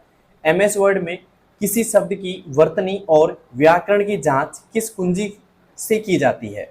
एमएस वर्ड में किसी शब्द की वर्तनी और व्याकरण की जांच किस कुंजी से की जाती है? F7 से, F1 से, F5 से या कंट्रोल F से? बताइए दोस्तों क्या होगा इसका सही जवाब? F7 होगा, F1 होगा, F5 होगा या फिर होगा कंट्रोल F। एमएस वर्ड में अगर हम किसी शब्द की वर्तनी और व्याकरण जांचनी है ना, तो हम F7 का प्रयोग करेंगे दोस्तों। किसका करेंगे दोस्तों? F7 का प्रयोग करेंगे। अब चलते हैं दोस्तों 37 सवाल की ओर। 37 सवाल क्या है दोस्तों, ध्यान से देखिएगा। हाँ, क्लास अगर आपको पसंद आ रही है दोस्तों तो आप शेयर कीजिएगा वीडियो को, ठीक है, और साथ में आप लाइक जरूर कीजिएगा और उन दोस्तों के पास जरूर भेजो जिनको मतलब एक तरीके से तैयारी करनी है कंप्यूटर कोर्स की। अब चलते हैं दोस्तों अगले सवाल की ओर। अगला सवाल है यहाँ पे 37वां। एक्सेल में सेल A1 से B5 तक के चयन को कैसे लिखा जाता है? एक्सेल में सेल A1 से B5 तक के चयन को कैसे लिखा जाता है? पहला ऑप्शन A1 सेमीकोलन B5 या फिर A1 ये यहाँ पे जो चिन्ह आ रहा है ऐसा और B5 यहाँ पे, और यहाँ पे आ रहा है दोस्तों A1 to B5 या फिर A1 से B5। बताइए दोस्तों क्या होगा इसका सही जवाब? दोस्तों इसका जो सही जवाब होने वाला है वो होगा बी ऑप्शन A1। एक रेंज दी थी यहाँ पे मैंने A1 से B5, लगा लीजिए यहाँ पे बी ऑप्शन पे टिक। अब चलते हैं दोस्तों अगले सवाल की ओर। अगला सवाल है यहाँ पे 38वां। एक्सेल में क्या पिवोट टेबल का उपयोग होता है? एक्सेल में क्या पिवोट टेबल का उपयोग होता है? मतलब क्या होता है पिवोट टेबल का एक्सेल में उपयोग? पहला टेक्स्ट फॉर्मेटिंग के लिए, दूसरा चार्ट बनाने के लिए, तीसरा डेटा एनालिसिस और सारांश के लिए या फिर कॉलम हटाने के लिए? बताइए दोस्तों क्या होगा इसका सही जवाब? अगर आपको आता है तो दीजिए जल्दी से। दोस्तों एक्सेल में पिवोट टेबल का जो उपयोग होता है ना वो होगा दोस्तों डेटा एनालिसिस और सारांश के लिए। दोस्तों डेटा एनालिसिस और सारांश के लिए, लगा लीजिए सी ऑप्शन पे टिक। अब चलते हैं दोस्तों 39वें क्वेश्चन की ओर। मैं क्वेश्चन थोड़ा जल्दी कराऊंगा क्योंकि क्वेश्चन काफी सारे करवाने हैं दोस्तों मुझे आज इस क्लास में। तो कीबोर्ड पर नेविगेशन कीज में कौन सी की आती है? कीबोर्ड पर नेविगेशन कीज में कौन सी की आती है? तो पहला insert, delete, home and, page up, page down या फिर कंट्रोल अल्ट शिफ्ट या टैब या एस्केप या F1 से F12। तो दोस्तों इस क्वेश्चन का जो सही जवाब होने वाला है वो दोस्तों नेविगेशन जो कीज होती है ना वो होती है दोस्तों insert, delete, home and, page up, page down. लगा लीजिए यहाँ पे ए ऑप्शन पे टिक। किस किस का सही है भाई? अब चलते हैं दोस्तों 40वें क्वेश्चन की ओर। 40वां क्वेश्चन क्या है दोस्तों? कैप्स लॉक और नम लॉक को किस प्रकार की कीज कहा जाता है? कैप्स लॉक और नम लॉक को किस प्रकार की कीज कहा जाता है दोस्तों? पहला ऑप्शन मॉडिफायर कीज, दूसरा टॉगल कीज, तीसरा यहाँ पे एक्शन कीज या फिर एरो कीज। बताइए दोस्तों क्या होगा यहाँ पे सही जवाब? अगर आपको आता है तो जल्दी से बताइएगा। Modifier keys, toggle keys, action keys या एरो कीज? बताइए दोस्तों क्या होगा इसका सही जवाब? दोस्तों ये रिवीजन क्लास है और मैं थोड़ा जल्दी करवा रहा हूँ क्योंकि रिवीजन के बेस पे करा रहा हूँ इस क्लास को मैं। तो कैप्स लॉक, नम लॉक है ना और स्क्रॉल लॉक, ऐसी तीन कुंजियां होती है जो होती है दोस्तों टॉगल कीज होती है। क्या होती है दोस्तों? टॉगल कीज होती है। उम्मीद है क्वेश्चन समझ में आ गया होगा 40वां भी। अब चलते हैं 41वें क्वेश्चन की ओर।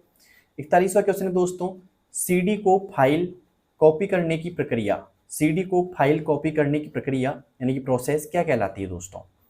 सीडी को थोड़ा सा यहाँ पे छोटा कर देता हूँ क्वेश्चंस को। ओके, सीडी को फाइल कॉपी करने की प्रक्रिया यानी कि अगर सीडी को फाइल में कॉपी करना है आपको तो इस प्रोसेस को क्या कहा जाएगा? भंडारण कहा जाएगा, प्रतिलिपि, बर्निंग या पेस्टिंग? क्या कहा जाएगा दोस्तों जल्दी बताइएगा।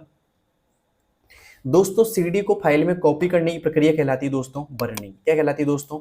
बर्निंग कहलाती है। लगा लीजिए यहाँ पे सी ऑप्शन पे टिक। अब चलते हैं दोस्तों 42वें क्वेश्चन की ओर।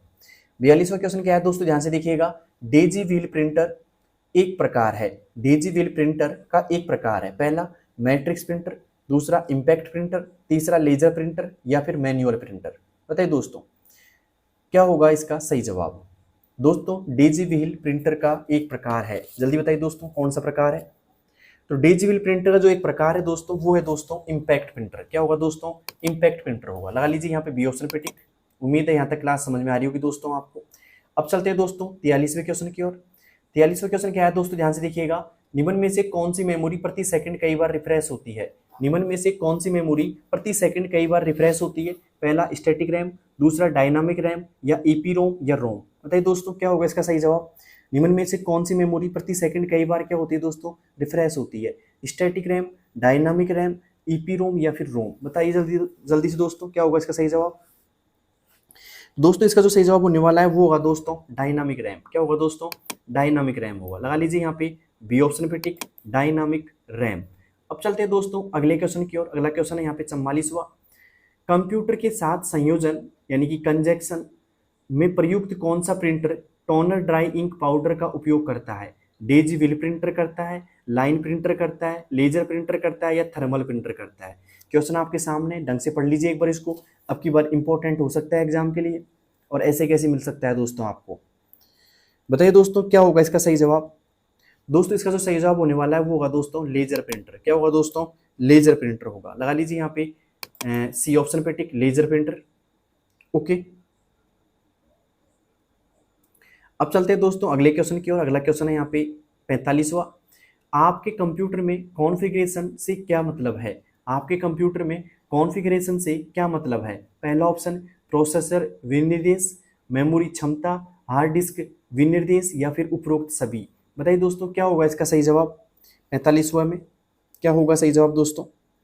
दोस्तों यहाँ पे प्रोसेसर विनिर्देश से भी होता है, मेमोरी क्षमता से भी होता है, और यहाँ पे हार्ड डिस्क विनिर्देश से भी होता है। तो यहाँ पे आएगा दोस्तों उपरोक्त सभी। क्या आएगा दोस्तों? उपरोक्त सभी आएगा। अब चलते हैं दोस्तों 46वें क्वेश्चन की ओर। 46वां क्वेश्चन क्या है दोस्तों, ध्यान से देखिएगा। MS पावर पॉइंट की फाइल का डिफॉल्ट एक्सटेंशन क्या होता है? MS पावर पॉइंट की फाइल का डिफॉल्ट एक्सटेंशन क्या होता है दोस्तों? पहला ऑप्शन यहाँ पे .xlsx होता है, .pptx होता है, .docx होता है या .txt होता है? जल्दी बताइए दोस्तों क्या होगा MS पावर पॉइंट की फाइल का डिफॉल्ट एक्सटेंशन? अगर आपको आता है तो जल्दी से दीजिए इसका आंसर दोस्तों। दोस्तों इसका जो जवाब होगा वो होगा दोस्तों .pptx। क्या होगा दोस्तों? .pptx होगा। ओके, अब चलते हैं दोस्तों अगले सवाल की ओर। अगला सवाल है दोस्तों यहाँ पे 47वां। फाइंड एंड रिप्लेस के लिए कौन सी शॉर्टकट की होती है दोस्तों? पहला ऑप्शन Ctrl+R होती है, Ctrl+F होती है, Ctrl+H होती है या Ctrl+G होती है? बताइए दोस्तों फाइंड एंड रिप्लेस के लिए कौन सी शॉर्टकट की होती है? दोस्तों फाइंड एंड रिप्लेस के लिए जो होती है वो होती है दोस्तों Ctrl+H होती है। क्या होती है दोस्तों? Ctrl+H होती है। दोस्तों क्लास कैसी लग रही है? मैं थोड़ा जल्दी करा रहा हूँ क्योंकि समय कम है हमारे पास में, ठीक है, क्वेश्चन बहुत ज़्यादा है दोस्तों, तो इसलिए मैं थोड़ा जल्दी करा रहा हूँ दोस्तों क्लास को। उम्मीद है पसंद आ रही होगी। अरे रिवीजन क्लास है आपकी। ओके, अब चलते हैं दोस्तों अगले क्वेश्चन की ओर। अगला क्वेश्चन है यहाँ पे 48वां। थीसर्स का उपयोग किस लिए किया जाता है? थीसर्स का उपयोग किस लिए किया जाता है? पहला ऑप्शन स्पेलिंग चेक करने के लिए, समानार्थक शब्द खोजने के लिए, पेज सेटअप के लिए या प्रिंट करने के लिए? बताइए दोस्तों किस लिए किया जाता है थीसर्स का उपयोग? अगर आपको आता है तो जल्दी से बताइएगा। थीसर्स का उपयोग किस लिए किया जाता है? स्पेलिंग चेक करने के लिए, समानार्थक शब्द खोजने के लिए, पेज सेटअप के लिए या प्रिंट करने के लिए? दोस्तों से थीसर्स का जो उपयोग किया जाता है दोस्तों वो किया जाता है समानार्थक शब्द खोजने के लिए। क्या दोस्तों? समानार्थक शब्द खोजने के लिए। अब चलते हैं दोस्तों 49 की ओर, 49 की ओर। दोस्तों यदि आप चाहते हैं कि कुछ टेक्स्ट पर क्लिक करने से वेबसाइट खुले तो किसका उपयोग करेंगे? यदि आप चाहते हैं कि कुछ टेक्स्ट पर क्लिक करने से वेबसाइट खुले तो किसका उपयोग करेंगे दोस्तों? मेल मर्ज का करेंगे, हाइपरलिंक का करेंगे, बुकमार्क का करेंगे या हेडर का करेंगे? बताइए दोस्तों किसका करेंगे? दोस्तों अगर आप चाहते हैं कि कुछ टेक्स्ट पर क्लिक करने से वेबसाइट खुले तो आपको करना पड़ेगा दोस्तों हाइपरलिंक का प्रयोग। किसका दोस्तों? हाइपरलिंक का प्रयोग करना पड़ेगा। किसका सही है भाई? हाइपरलिंक का। और अभी एक ऊपर क्वेश्चन आया जिसमें पूछा गया था कि हाइपरलिंक की शॉर्टकट की कुंजी क्या है, तो वो थी दोस्तों Ctrl+K थी। क्या थी दोस्तों? Ctrl+K क्या होती है? हाइपरलिंक की शॉर्टकट की होती है। मैं लिख देता हूँ Ctrl+K। ओके, ये क्या होती है दोस्तों? हाइपरलिंक की शॉर्टकट की होती है। अब चलते हैं दोस्तों 50वें सवाल की ओर। 50 सवाल क्या है दोस्तों यहाँ पे? फ्रीज पेन का उपयोग क्यों किया जाता है? फ्रीज पेन का उपयोग क्यों किया जाता है? ठीक है, यहाँ पे MS एक्सेल है भाई। MS एक्सेल क्यों है? क्योंकि फ्रीज पेन यहाँ पे MS एक्सेल में पाया जाता है। मैं हटा देता हूँ यहाँ पे। फ्रीज पेन का उपयोग क्यों किया जाता है MS एक्सेल में? तो पहला ऑप्शन है पूरी सीट को लॉक करने के लिए, किसी सेल को हाईलाइट करने के लिए, हेडर पंक्तियों या कॉलम को स्क्रॉलिंग के दौरान स्थिर रखने के लिए या सीट को सेव करने के लिए? बताइए दोस्तों क्या होगा इसका सही जवाब? 50वें में क्या आएगा भाई? जल्दी बताइएगा दोस्तों। यहाँ पे जो दोस्तों 50वें को जो सही जवाब होगा वो होगा दोस्तों हेडर पंक्तियों या कॉलम को स्क्रॉलिंग के दौरान स्थिर रखने के लिए, यानी फिक्स रखने के लिए। तो लगा लीजिए यहाँ पे सी ऑप्शन पे टिक। यहाँ पे किस किस का सही है भाई? C option. फ्रीज पेन का उपयोग क्यों किया जाता है? क्योंकि हेडर, पंक्तियों या कॉलम को स्क्रॉलिंग के दौरान स्थिर रखने के लिए। अब चलते हैं दोस्तों 51वें सवाल की ओर। 51वां क्या है दोस्तों? ध्यान से देखिएगा। एक्सेल में ट्रांसपोज का कार्य क्या है? एक्सेल में ट्रांसपोज का कार्य क्या है? पहला, डेटा को उल्टा रखना, डेटा को उल्टा करना, या फिर कॉलम को रो में बदलना और रो को कॉलम में बदलना, या फिर डेटा को डिलीट करना, या फिर फॉर्मूला कॉपी करना। बताइए दोस्तों क्या है एक्सेल में ट्रांसपोज का कार्य? दोस्तों एक्सेल में जो ट्रांसपोज कार्य होता है वो होता है कॉलम को रो में बदलना और रो को कॉलम में। लगा लीजिए यहाँ पे बी ऑप्शन पे टिक। अब चलते हैं दोस्तों 52वें क्वेश्चन की ओर। 52वां क्वेश्चन क्या है? ध्यान से देखिएगा। एक्सेल में F2 बटन का क्या उपयोग होता है? एक्सेल में F2 बटन का क्या उपयोग होता है? पहला, नया फॉर्मूला लगाने के लिए, सेल को एडिट करने के लिए, फॉर्मेट करने के लिए, या पंक्ति जोड़ने के लिए। बताइए दोस्तों क्या होगा इसका सही जवाब? तो एक्सेल के अंदर F2 बटन का जो उपयोग होता है ना दोस्तों, वो होता है दोस्तों सेल को एडिट करने के लिए। क्या दोस्तों? सेल को एडिट करने के लिए। लगा लीजिए यहाँ पे 52 नंबर में बी पे ऑप्शन पे टिक। ठीक है, 52 में आएगा बी, सेल को एडिट करने के लिए, मतलब कोई डाटा एडिट कर सकते हो आप इसके अंदर। अब चलते हैं दोस्तों 53वें सवाल की ओर। 53वां सवाल क्या है दोस्तों? एक्सेल में अल्ट प्लस एंटर का क्या उपयोग है? एक्सेल में अल्ट प्लस एंटर का क्या उपयोग है? पहला ऑप्शन, अगली सीट खोलने के लिए, नया वर्कबुक खोलने के लिए, उसी सेल में नई लाइन शुरू करने के लिए, एंटर के बजाय ऑटो सेव करने के लिए। जल्दी बताइए दोस्तों क्या होगा इसका सही जवाब? दोस्तों 53 में जो सही जवाब होने वाला है वो होगा उसी सेल में नई लाइन शुरू करने के लिए, उसी सेल में नई लाइन शुरू करने के लिए। लगा लीजिए यहाँ पे सी ऑप्शन पे टिक। अब चलते हैं दोस्तों अगले सवाल की ओर। अगला है दोस्तों यहाँ पे 54वां नंबर का, मतलब 54। एक्सेल में कंट्रोल प्लस एक किसके लिए उपयोग किया जाता है? एक्सेल में कंट्रोल प्लस एक किसके लिए उपयोग किया जाता है? पहला ऑप्शन, नई सीट बनाने के लिए, फॉर्मेट सेल डायलॉग बॉक्स खोलने के लिए, रो हटाने के लिए, या फॉर्मूला चेक करने के लिए। बताइए दोस्तों क्या होगा इसका सही जवाब? कंट्रोल प्लस एक किसके लिए उपयोग होता है या किया जाता है? नई सीट बनाने के लिए, फॉर्मेट सेल डायलॉग बॉक्स खोलने के लिए, रो हटाने के लिए, या फॉर्मूला चेक करने के लिए। तो दोस्तों कंट्रोल प्लस एक का जो उपयोग होता है वो होता है फॉर्मेट सेल्स डायलॉग बॉक्स खोलने के लिए। लगा लीजिए बी ऑप्शन पे टिक, फॉर्मेट सेल्स डायलॉग बॉक्स खोलने के लिए। अब चलते हैं दोस्तों 55वें सवाल की ओर। क्लास तो अच्छी लग रही होगी, बहुत फास्ट चल रही क्लास मेरी आज, क्योंकि क्वेश्चंस बहुत ज़्यादा है और मैं चाहता हूँ कि एक साथ सारे क्वेश्चंस आपको करवा दूँ मैं आपको क्लियर। तो एमएस ऑफिस स्वीट में क्लिपबोर्ड पर क्या एमएस ऑफिस स्वीट में क्लिपबोर्ड का क्या उपयोग है और अधिकतम कितने आइटम्स को स्टोर कर सकता है? पहला ऑप्शन, टेक्स्ट हटाने के लिए 12 स्टोर कर सकता है, या टेक्स्ट स्टोर करने के लिए 24, या इमेज एडिट करने के लिए और 10 स्टोर कर सकता है, या फिर कोई सीमा नहीं है। दोस्तों जो क्लिपबोर्ड होता है ना वो काम क्या आता है? टेक्स्ट को स्टोर करता है, जो कट कॉपी किए जो कट या कॉपी करे टेक्स्ट है उनको स्टोर करता है, और अधिकतम यहाँ पे 24 स्टोर कर सकता है। कितने कर सकता है दोस्तों? 24 कर सकता है। लगा लीजिए यहाँ पे बी ऑप्शन पे टिक। उम्मीद है 55वां सवाल आपको समझ में आ गया होगा। अब चलते हैं 56 की ओर। 56 में क्या है दोस्तों? एमएस एक्सेस का उपयोग किस लिए किया जाता है? एमएस एक्सेस का उपयोग किस लिए किया जाता है? पहला ऑप्शन, टेक्स्ट एडिटिंग के लिए, दूसरा प्रेजेंटेशन बनाने के लिए, तीसरा डेटाबेस बनाने और मैनेज करने के लिए, और चौथा ऑप्शन दोस्तों ईमेल भेजने के लिए। बताइए दोस्तों क्या होगा एमएस एक्सेस का उपयोग? अगर आपको आता है तो दीजिए आंसर इसका। तो दोस्तों एमएस एक्सेस का जो उपयोग होता है वो होता है दोस्तों डेटाबेस बनाने और मैनेज करने के लिए, डेटाबेस बनाने और मैनेज करने के लिए। लगा लीजिए यहाँ पे सी ऑप्शन पे टिक, डेटाबेस बनाने और मैनेज करने के लिए। अब चलते हैं दोस्तों 57 की ओर। 57 में क्या है दोस्तों? ध्यान से देखिएगा एक बार। पावर पॉइंट में रिहर्स टाइमिंग का उपयोग किस लिए होता है? पावर पॉइंट में रिहर्स टाइमिंग का उपयोग किस लिए होता है? पहला ऑप्शन, स्लाइड शो की रिकॉर्डिंग करने के लिए, ऑटो स्लाइड टाइमिंग सेट करने के लिए, प्रिंट करने के लिए, या फिर स्लाइड सेव करने के लिए। जल्दी बताइए दोस्तों क्या होगा यहाँ पे? पावर पॉइंट में रिहर्स टाइमिंग का उपयोग किस लिए होता है? जल्दी बताइए दोस्तों किस लिए होता है अगर आपको आता है तो। दोस्तों पावर पॉइंट में रिहर्स टाइमिंग का जो उपयोग होता है वो होता है दोस्तों ऑटो स्लाइड टाइमिंग सेट करना। क्या दोस्तों?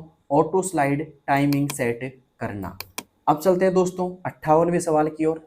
यहाँ तक कैसे लगी क्लास आपको? तो दोस्तों यहाँ पे अगला सवाल है हमारा 58वां। एमएस ऑफिस में स्मार्ट आर्ट का उपयोग किस लिए किया जाता है?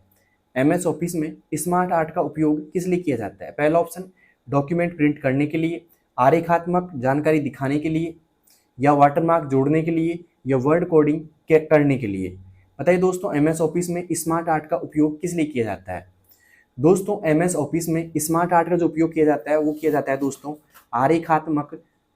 आरेखात्मक जानकारी दिखाने के लिए। किसके लिए दोस्तों? आरेखात्मक जानकारी दिखाने के लिए। दोस्तों कैसी लग रही क्लास? अच्छी लग रही है तो लाइक शेयर और सब्सक्राइब करना मत भूलना दोस्तों, क्योंकि क्लास बहुत लंबी चल रही है और उम्मीद है आपको पसंद भी आ रही होगी दोस्तों। कौन कौन ऐसे लोग जिनको क्लास पसंद आ रही है आज की? अब चलते हैं दोस्तों अगले सवाल की ओर। अगला सवाल है दोस्तों 59। ध्यान से देखिए क्या है कि एक्सेल में व्हाट इफ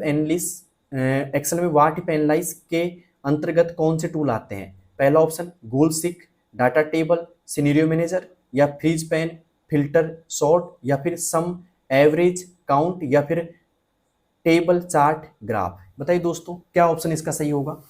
दोस्तों एमएस एक्सेल के अंदर व्हाट इफ एनालाइज जो ग्रुप होता है उसके अंदर दोस्तों गोल सिक आता है, डाटा टेबल आती है और सिनेरियो मैनेजर आता है। तीनों आते हैं दोस्तों। लगा लीजिए यहाँ पे ये ऑप्शन पे टिक। किस किस का सही है भाई ये ऑप्शन यहाँ पे? अब चलते हैं दोस्तों अगले सवाल के और अगला सवाल है 60 नंबर का। देखिए क्या है, पावर पॉइंट में एक्शन बटन का उपयोग कब होता है?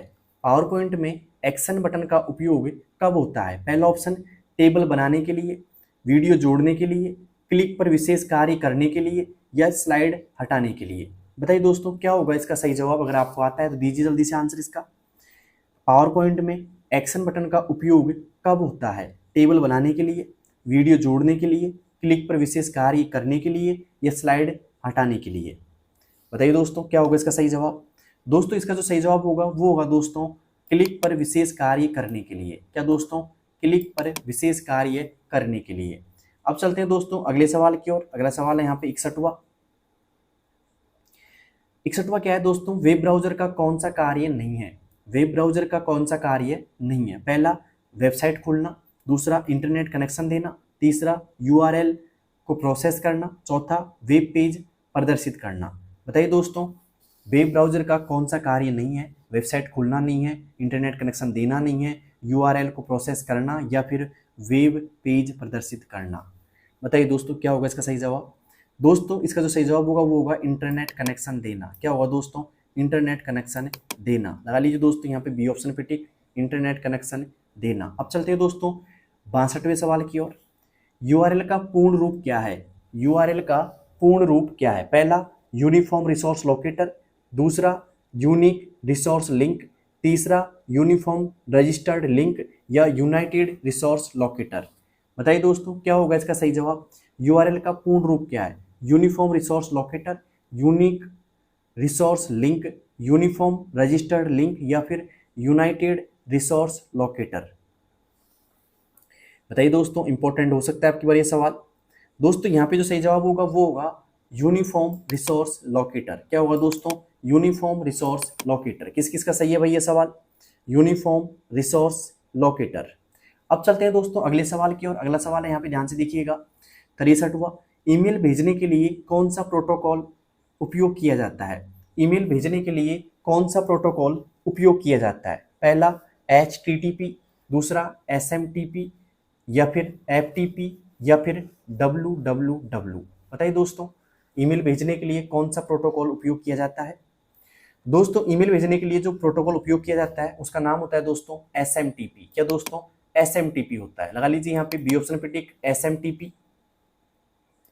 अब चलते हैं दोस्तों अगले क्वेश्चन की ओर। अगला क्वेश्चन है यहाँ पे 64वां। देखिए ध्यान से क्या है, वेबसाइट को इंटरनेट पर अपलोड करने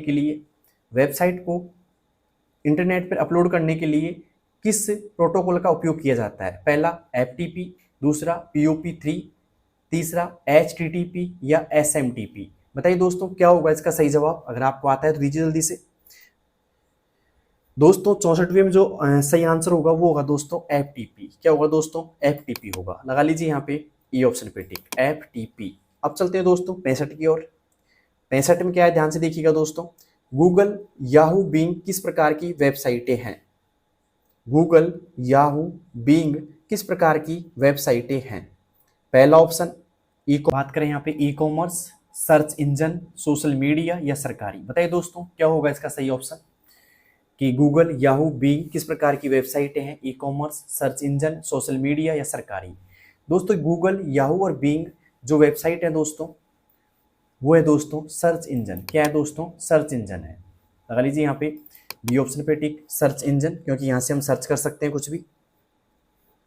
अब चलते हैं दोस्तों अगले क्वेश्चन की ओर। अगला क्वेश्चन है यहाँ पे 66वां। जब आप किसी संदिग्ध लिंक पर क्लिक करते हैं और वेबसाइट आपकी जानकारी चुराने की कोशिश करती है तो इसे क्या कहते हैं? जब आप किसी संदिग्ध लिंक पर क्लिक करते हैं और वेबसाइट आपकी जानकारी चुराने की कोशिश करती है तो इसे क्या कहते हैं? स्पैम, फिशिंग, हैकिंग या क्लोनिंग। बताइए दोस्तों क्या होगा इसका सही जवाब। दोस्तों इसका जो सही जवाब होने वाला है वो होगा दोस्तों फिशिंग। क्या होगा दोस्तों? फिशिंग होगा। लगा लीजिए यहाँ पे बी ऑप्शन पे टिक। अब चलते हैं अगले सवाल की ओर। अगला सवाल है दोस्तों यहाँ पे 67वां। निम्न में से कौन सा उपकरण नेटवर्क में डेटा को एक नेटवर्क से दूसरे नेटवर्क में भेजता है? स्विच, हब, राउटर या फिर मोडेम। बताइए दोस्तों क्या होगा इसका सही जवाब। निम्न में से कौन सा उपकरण नेटवर्क में डेटा को एक नेटवर्क से दूसरे नेटवर्क में भेजता है? तो भेजता है दोस्तों राउटर। क्या भेजता है दोस्तों? राउटर भेजेगा। लगा लीजिए यहाँ पे सी ऑप्शन पे टिक, राउटर। अब चलते हैं दोस्तों अगले क्वेश्चन की ओर। अगला क्वेश्चन है यहाँ पे हमारा 68वां। एएलयू का मुख्य कार्य क्या है? एएलयू का मुख्य कार्य क्या है? पहला ऑप्शन डेटा को स्टोर करना, निर्णय लेना, अंकगणितीय और तर्क संगत गणनाएं करना या पावर सप्लाई देना। बताइए दोस्तों क्या होगा इसका सही जवाब। एएलयू का मुख्य कार्य क्या है दोस्तों? दोस्तों एएलयू का जो मुख्य कार्य होता है वो होता है दोस्तों अंकगणितीय और तर्क संगत गणनाएं करना। क्या दोस्तों? अंकगणितीय और तर्क संगत गणनाएं करना होता है। लगा लीजिए ठीक यहाँ पे सी ऑप्शन पर। अब चलते हैं 69 क्वेश्चन की ओर, मतलब 69 नंबर के क्वेश्चन, 69 नंबर के क्वेश्चन की ओर। तो यहाँ पे है दोस्तों कंट्रोल यूनिट सीपीयू का क्या कार्य करता है? कंट्रोल यूनिट सीपीयू का क्या कार्य करता है? केवल जोड़ घटाव करता है, सभी हार्डवेयर को चालू करना, सभी गतिविधियों को नियंत्रित करना और विनिर्दिष्ट करना या फिर केवल रैम कंट्रोल करना। बताइए दोस्तों क्या होगा इसका सही जवाब। दोस्तों इसका जो सही जवाब होगा, मतलब सीपीयू में सीयू का जो काम होता है वो होता है दोस्तों सभी गतिविधियों को नियंत्रित और निर्देशित करना। लगा लीजिए यहाँ पे सी ऑप्शन पे टिक। अब चलते हैं दोस्तों अगले क्वेश्चन की ओर। अगला क्वेश्चन है यहाँ पे 70वां क्वेश्चन। कंप्यूटर में कैश मेमोरी का क्या उद्देश्य होता है? कंप्यूटर में कैश मेमोरी का क्या उद्देश्य होता है? पहला ऑप्शन हार्ड डिस्क को फॉर्मेट करना, ऑपरेटिंग सिस्टम को स्टोर करना, सीपीयू और रैम के बीच डेटा को तेज करना या फिर बैकअप रखना। बताइए दोस्तों कंप्यूटर में कैश मेमोरी का क्या उद्देश्य होता है? दोस्तों जो उद्देश्य होता है वो ये होता है कि सीपीयू और रैम के बीच डेटा ट्रांसफर को तेज करना। सीपीयू और रैम के बीच डेटा ट्रांसफर को तेज करना। लगा लीजिए दोस्तों यहाँ पे 70 नंबर में सी ऑप्शन पे टिक। अब चलते हैं 71 की ओर। 71 में क्या है दोस्तों, ध्यान से देखिएगा। एक्सेल में कंडीशन फॉर्मेटिंग का क्या उपयोग होता है? एक्सेल में कंडीशन फॉर्मेटिंग का क्या उपयोग होता है या क्या उपयोग है? पहला टेक्स्ट बदलने के लिए, दूसरा रो डेटा को हटा देने के लिए, तीसरा ऑप्शन किसी शर्त के अनुसार सेल को रंग देना या फॉर्मूला लॉक करने के लिए। बताइए दोस्तों क्या होगा इसका सही जवाब। दोस्तों इसका जो सही जवाब होने वाला है वो होगा दोस्तों किसी शर्त के अनुसार सेल को रंग देना। किसी शर्त के अनुसार सेल को रंग देना। ओके। अब चलते हैं दोस्तों 72 नंबर की ओर। 72 में क्या है, ध्यान से देखिएगा। एक्सेल में डाटा वैलिडेशन का मुख्य उद्देश्य क्या है? एक्सेल में डाटा वैलिडेशन का मुख्य उद्देश्य क्या है? पहला डाटा को डिलीट करना, दूसरा डाटा को ड्रैग करना, तीसरा केवल डेटा की अनुमति देना या कॉलम को मर्ज करना। बताइए दोस्तों क्या होगा इसका सही जवाब। दोस्तों इसका जो सही जवाब होगा वो होगा दोस्तों केवल मान्य डेटा की एंट्री अनुमति देना। केवल मान्य डेटा की एंट्री की अनुमति देना। लगा लीजिए दोस्तों यहाँ पे सी ऑप्शन पे टिक। अब चलते हैं दोस्तों अगले क्वेश्चन की ओर। अगला क्वेश्चन है यहाँ पे 73 नंबर का। एक्सेल में व्हाट इफ एनालिसिस के अंतर्गत कौन से टूल आते हैं? सॉल्वर, गोल सिक या डाटा टेबल, या फिर दूसरा बात करें हम फिल्टर, शॉर्ट, जूम, या फिर तीसरे ऑप्शन की बात करें चार्ट, टेबल और फॉर्मेट, या फिर चौथे ऑप्शन की बात करें हाइपरलिंक, डाटा फॉर्म या फिर फ्रीज। बताइए दोस्तों व्हाट इफ एनालाइज के अंतर्गत कौन से टूल आते हैं? दोस्तों वो आते हैं हमारे यहाँ पे सॉल्वर, गोल सिक और डाटा टेबल। ठीक है। तो यहाँ पे लगा लीजिए दोस्तों ई ऑप्शन पे टिक। अब चलते हैं दोस्तों अगले सवाल की ओर। अगला सवाल है यहाँ पे 74वां सवाल है दोस्तों, ट्रांसपोज विकल्प का क्या कार्य है एक्सेल में। पहला ऑप्शन, डेटा को उल्टा करने के लिए, कॉलम को रो और कॉलम को रो और रो को कॉलम में बदलना, फॉर्मूला हटाने के लिए या फॉर्मेट चेंज करने के लिए। बताइए दोस्तों क्या होगा इसका सही जवाब। डेटा को उल्टा करने के लिए, कॉलम को रो और रो को कॉलम में बदलना, या फॉर्मूला हटाने के लिए या फॉर्मेट चेंज करने के लिए।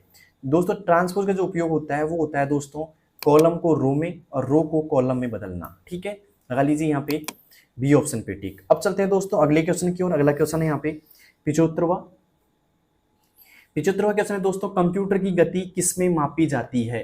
कंप्यूटर की गति को मापा जाता है एमबीपीएस में, जीएचजेड में, डीपीआई में या फिर आरपीएम में।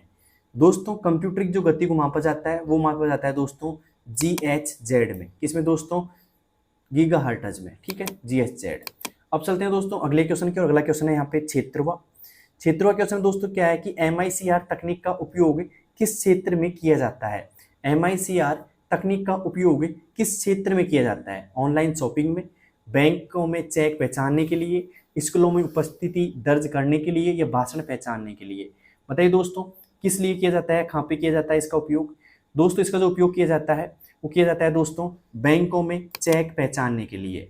किसके लिए दोस्तों, बैंकों में चेक पहचानने के लिए। अब चलते हैं दोस्तों 77 नंबर पे, मतलब 77 नंबर के सवाल पे। ओएमआर का पूरा नाम क्या होता है। पहला ऑप्शन ऑप्टिकल मार्क रीडर, दूसरा ऑप्टिकल मैसेज रीडर या फिर ओपन मार्किंग रिसोर्स या फिर आउटपुट मॉनिटर रीडर। बताइए दोस्तों क्या होगा इसका सही जवाब। ओएमआर का पूरा नाम क्या है। ऑप्टिकल मार्क रीडर है, ऑप्टिकल मैसेज रीडर है या फिर ओपन मार्किंग रिसोर्स है या फिर आउटपुट मॉनिटर रीडर है।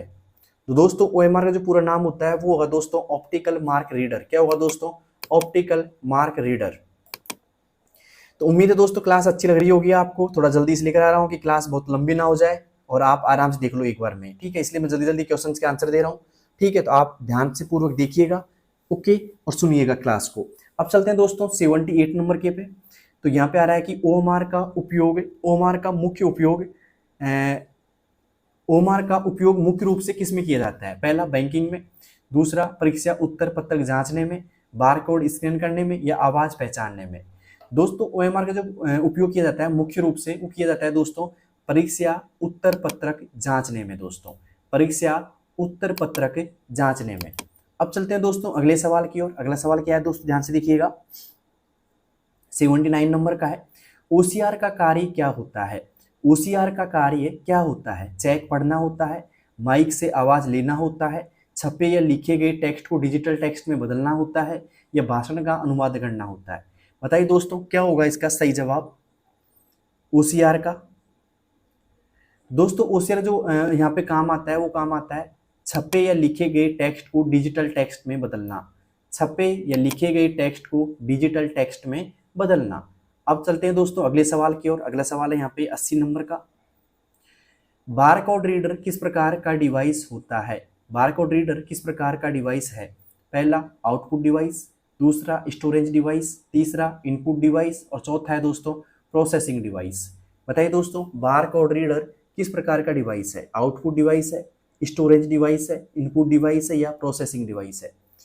दोस्तों यहाँ पे जो सही ऑप्शन होगा वो होगा दोस्तों इनपुट डिवाइस। बारकोड रीडर जो होता है दोस्तों वो होता है इनपुट डिवाइस। लगा लीजिए दोस्तों सी ऑप्शन पे टिक यहाँ पे इनपुट डिवाइस। अब चलते हैं दोस्तों 81 नंबर पर, मतलब 81 नंबर के वाले सवाल के ऊपर। तो यहाँ पे है कि बारकोड रीडर का उपयोग कहाँ होता है। रेलवे बुकिंग में होता है, सुपरमार्केट में और इन्वेंट्री मैनेजमेंट में होता है, परीक्षा केंद्र में होता है या बैंकिंग सेक्टर में होता है। दोस्तों बारकोड रीडर का जो उपयोग होता है ना, बारकोड रीडर का जो उपयोग होता है वो होता है दोस्तों सुपरमार्केट और इन्वेंट्री मैनेजमेंट में। सुपरमार्केट और इन्वेंट्री मैनेजमेंट में होता है दोस्तों। तो आ गया होगा 81 नंबर का समझ में आपको अच्छे से। अब चलते हैं 82 नंबर के सवाल पर। तो 82 में क्या है दोस्तों, ध्यान से देखिएगा। स्पीच रिकॉग्निशन डिवाइस क्या करता है। टेक्स्ट पढ़ता है, आवाज़ को पहचान कर उसे डेटा में बदल देता है, स्कैन करता है या वीडियो रिकॉर्डिंग करता है। बताइए दोस्तों क्या करता है। दोस्तों इसका जो सही जवाब होगा वो होगा आवाज को पहचान कर उसे डेटा में बदलता है। आवाज को पहचान कर उसे डेटा में बदलता है। किस किस का सही है भाई ये क्वेश्चन। अब चलते हैं अगले क्वेश्चन की ओर। अगला क्वेश्चन है दोस्तों 83 नंबर का। यहाँ पे वेबकैम किस श्रेणी का डिवाइस है। वेबकैम किस श्रेणी का डिवाइस है। पहला आउटपुट डिवाइस है, इनपुट डिवाइस है, स्टोरेज डिवाइस है या फिर नेटवर्क डिवाइस है। बताइए दोस्तों जल्दी से। वेबकैम किस श्रेणी का डिवाइस है। आउटपुट डिवाइस है, इनपुट डिवाइस है, स्टोरेज डिवाइस है या फिर नेटवर्क डिवाइस है। दोस्तों यहाँ पे जो बात करें वेबकैम की, तो वेबकैम होता है दोस्तों इनपुट डिवाइस। कौन सा होता है दोस्तों। इनपुट डिवाइस होता है। लगा लीजिए यहाँ पे बी ऑप्शन पे टिक, इनपुट डिवाइस। अब चलते हैं दोस्तों 84 के नंबर पर। 84 क्या है दोस्तों। लेफ्ट फंक्शन का उपयोग किसके लिए किया जाता है। लेफ्ट फंक्शन का उपयोग किसके लिए किया जाता है। टेक्स्ट को जोड़ने के लिए, टेक्स्ट की लंबाई निकालने के लिए, टेक्स्ट को बाएं हिस्से से, टेक्स्ट के बाएं हिस्से के अक्षर निकालने के लिए या टेक्स्ट को अपर केस में बदलने के लिए। बताइए दोस्तों क्या होगा इसका सही जवाब। दोस्तों लेफ्ट का जो काम होता है वो होता है दोस्तों टेक्स्ट के बाएं हिस्से से अक्षर निकालने के लिए। दोस्तों टेक्स्ट के बाएं हिस्से के अक्षर निकालने के लिए होता है दोस्तों। अब चलते हैं दोस्तों अगले क्वेश्चन की ओर। अगला क्वेश्चन है यहाँ पे 85 नंबर का। राइट फंक्शन का कार्य, राइट फंक्शन का क्या कार्य है। पहला राइट क्लिक करने का कार्य करता है, टेक्स्ट को लोअर केस में बदलता है, टेक्स्ट को बाएं हिस्से के अक्षर निकालता है या टेक्स्ट को जोड़ता है। बताइए दोस्तों राइट फंक्शन का कार्य क्या है। दोस्तों राइट का जो कार्य होता है राइट फंक्शन का वो होता है टेक्स्ट के दाएं हिस्से के अक्षर निकालना। टेक्स्ट के दाएं हिस्से के अक्षर निकालना। लगा लीजिए दोस्तों सी ऑप्शन पे टिक, टेक्स्ट के दाएं हिस्से के अक्षर निकालना। दोस्तों किस किस का सही है भाई यहाँ तक का। अब चलते हैं दोस्तों अगले सवाल की ओर। अगला सवाल है दोस्तों 86 नंबर का। 86 नंबर का है दोस्तों मिड फंक्शन किसके लिए प्रयोग होता है। मिड फंक्शन किसके लिए प्रयोग होता है। पहला टेक्स्ट की लंबाई निकालने के लिए, दूसरा टेक्स्ट को जोड़ने के लिए, तीसरा ऑप्शन टेक्स्ट के मध्य से अक्षर निकालने के लिए या टेक्स्ट को अपर केस में बदलने के लिए। दोस्तों मिड का जो काम होता है वो होता है दोस्तों टेक्स्ट के मध्य के अक्षर निकालने के लिए। क्या दोस्तों टेक्स्ट के मध्य के अक्षर निकालने के लिए। अब चलते हैं दोस्तों अगले क्वेश्चन की ओर। अगला क्वेश्चन दोस्तों अपर फंक्शन क्या करता है। अपर फंक्शन क्या करता है। पहला टेक्स्ट को जोड़ता है, टेक्स्ट को अपर केस में बदलता है, टेक्स्ट की लंबाई निकालता है या टेक्स्ट को लोअर केस में बदलता है। बताइए दोस्तों अपर केस का जो फंक्शन होता है वो क्या काम करता है। दोस्तों अपर केस जो फंक्शन काम करता है वो करता है दोस्तों टेक्स्ट को अपर केस में बदलता है। टेक्स्ट को अपर केस में बदलता है। तो 87 में आएगा दोस्तों बी ऑप्शन, टेक्स्ट को अपर केस में बदलता है। अब चलते हैं दोस्तों 88 की ओर, 88 नंबर के सवाल की ओर। लोअर फंक्शन का कार्य क्या है। लोअर फंक्शन का कार्य क्या है। दोस्तों यहाँ पे पहला ऑप्शन है टेक्स्ट को जोड़ना, टेक्स्ट की लंबाई निकालना, टेक्स्ट को लोअर केस में बदलना या टेक्स्ट के अक्षर हटाना। बताइए दोस्तों क्या होगा इसका सही जवाब। तो दोस्तों लोअर फंक्शन का जो कार्य होता है वो होता है दोस्तों टेक्स्ट को लोअर केस में बदलना। क्या होता है दोस्तों टेक्स्ट को लोअर केस में बदलना। लगा लीजिए दोस्तों सी ऑप्शन पे टिक, टेक्स्ट को लोअर केस में बदलना। दोस्तों कैसी लग रही है क्लास, अच्छी लग रही है तो लाइक शेयर और सब्सक्राइब कीजिएगा और अपने दोस्तों के पास शेयर कीजिए क्योंकि बहुत इंपॉर्टेंट क्लास है ये रिवीजन के लिए। एक रिवीजन क्लास बनाई है दोस्तों मैंने, जिसमें मैं जल्दी जल्दी क्वेश्चन करा रहा हूँ आपको सारे। ठीक है अब चलते हैं दोस्तों अगले सवाल की ओर 89 की ओर। लेन फंक्शन किस लिए प्रयोग किया जाता है। लेन फंक्शन किस लिए प्रयोग किया जाता है। पहला ऑप्शन टेक्स्ट को जोड़ने के लिए, टेक्स्ट की लंबाई निकालने के लिए, टेक्स्ट को अपर केस में बदलने के लिए या टेक्स्ट को डिलीट करने के लिए। बताइए दोस्तों क्या होगा इसका सही जवाब। अगर आपको आता है जल्दी से बता दीजिएगा। तो दोस्तों लेन फंक्शन का जो उपयोग होता है दोस्तों वो होता है टेक्स्ट की लंबाई निकालने के लिए। क्या दोस्तों टेक्स्ट की लंबाई निकालने के लिए होता है दोस्तों। अब चलते हैं दोस्तों अगले क्वेश्चन की ओर। अगला क्वेश्चन है दोस्तों यहाँ पे 90 नंबर का 90। कॉनकैट फंक्शन क्या करता है दोस्तों। कॉनकैट फंक्शन क्या करता है। दो सेल को घटाता है, दो सेल को डिलीट करता है या फिर दो सेल को कॉपी करता है। बताइए दोस्तों क्या करता है कॉनकैट का फॉर्मूला। अगर आपको आता है तो जल्दी से बता दीजिएगा दोस्तों। दोस्तों यहाँ पे कॉनकैट का जो फंक्शन काम करता है वो काम करता है दो सेल को जोड़ता है। क्या करता है दोस्तों दो सेल को जोड़ता है। अब चलते हैं 91 क्वेश्चन की ओर, 91 नंबर की ओर। टेक्स्ट जॉइन फंक्शन का प्रयोग कब किया जाता है। टेक्स्ट जॉइन फंक्शन का प्रयोग कब किया जाता है। पहला ऑप्शन केवल एक टेक्स्ट को जोड़ने के लिए, मल्टीपल रेंज या स्ट्रिंग जोड़ने के लिए, या टेक्स्ट को हटाने के लिए, या केवल नंबर जोड़ने के लिए? बताइए दोस्तों, टेक्स्ट जॉइन का फंक्शन का प्रयोग कब किया जाता है दोस्तों? बताइए दोस्तों, कब किया जाता है? दोस्तों टेक्स्ट जॉइन का जो फंक्शन का प्रयोग किया जाता है ना, वो किया जाता है दोस्तों मल्टीपल रेंज या स्ट्रिंग को जोड़ने के लिए, मल्टीपल रेंज या स्ट्रिंग को जोड़ने के लिए। अब चलते हैं दोस्तों अगले सवाल की ओर। अगला सवाल है यहाँ पे 92, काउंट इफ फंक्शन का उपयोग किसके लिए किया जाता है? काउंट इफ फंक्शन का उपयोग किसके लिए किया जाता है? पहला, सभी सेल को गिनने के लिए, दूसरा टेक्स्ट को जोड़ने के लिए, तीसरा किसी विशेष शर्त पर आधारित आइटम गिनने के लिए, या नंबर को घटाने के लिए? बताइए दोस्तों, काउंट इफ का जो फंक्शन होता है वो क्या काम करता है? दोस्तों काउंट इफ का जो फंक्शन होता है वो काम करता है किसी विशेष शर्त पर आधारित आइटम गिनने के लिए, मतलब सी ऑप्शन लगा लीजिएगा, किसी विशेष शर्त पर आधारित आइटम गिनने के लिए। अब चलते हैं दोस्तों 93 की ओर। 93 में क्या है दोस्तों? आधार कार्ड की सुरक्षा के लिए निम्न में से क्या करना चाहिए? आधार कार्ड की सुरक्षा के लिए निम्न में से क्या करना चाहिए? कभी भी किसी को आधार नंबर दे देना, या फिर बिना तारीख के फोटोकॉपी देना, या फिर आधार फोटोकॉपी पर उद्देश्य और तारीख लिखना, या किसी भी वेबसाइट पर आधार नंबर डालना। बताइए दोस्तों, क्या होगा इसका सही जवाब? दोस्तों इसका जो सही जवाब होने वाला है वो होगा दोस्तों सी ऑप्शन, आधार फोटोकॉपी पर उद्देश्य और तारीख लिखना। मतलब आप लिख दीजिए कि क्या उद्देश्य से आप फोटोकॉपी दे रहे हो और क्यों दे रहे हो दोस्तों, वो सब कुछ लिख के दिया करो जिससे अगला बंदा उसका दुरुपयोग ना कर पाए।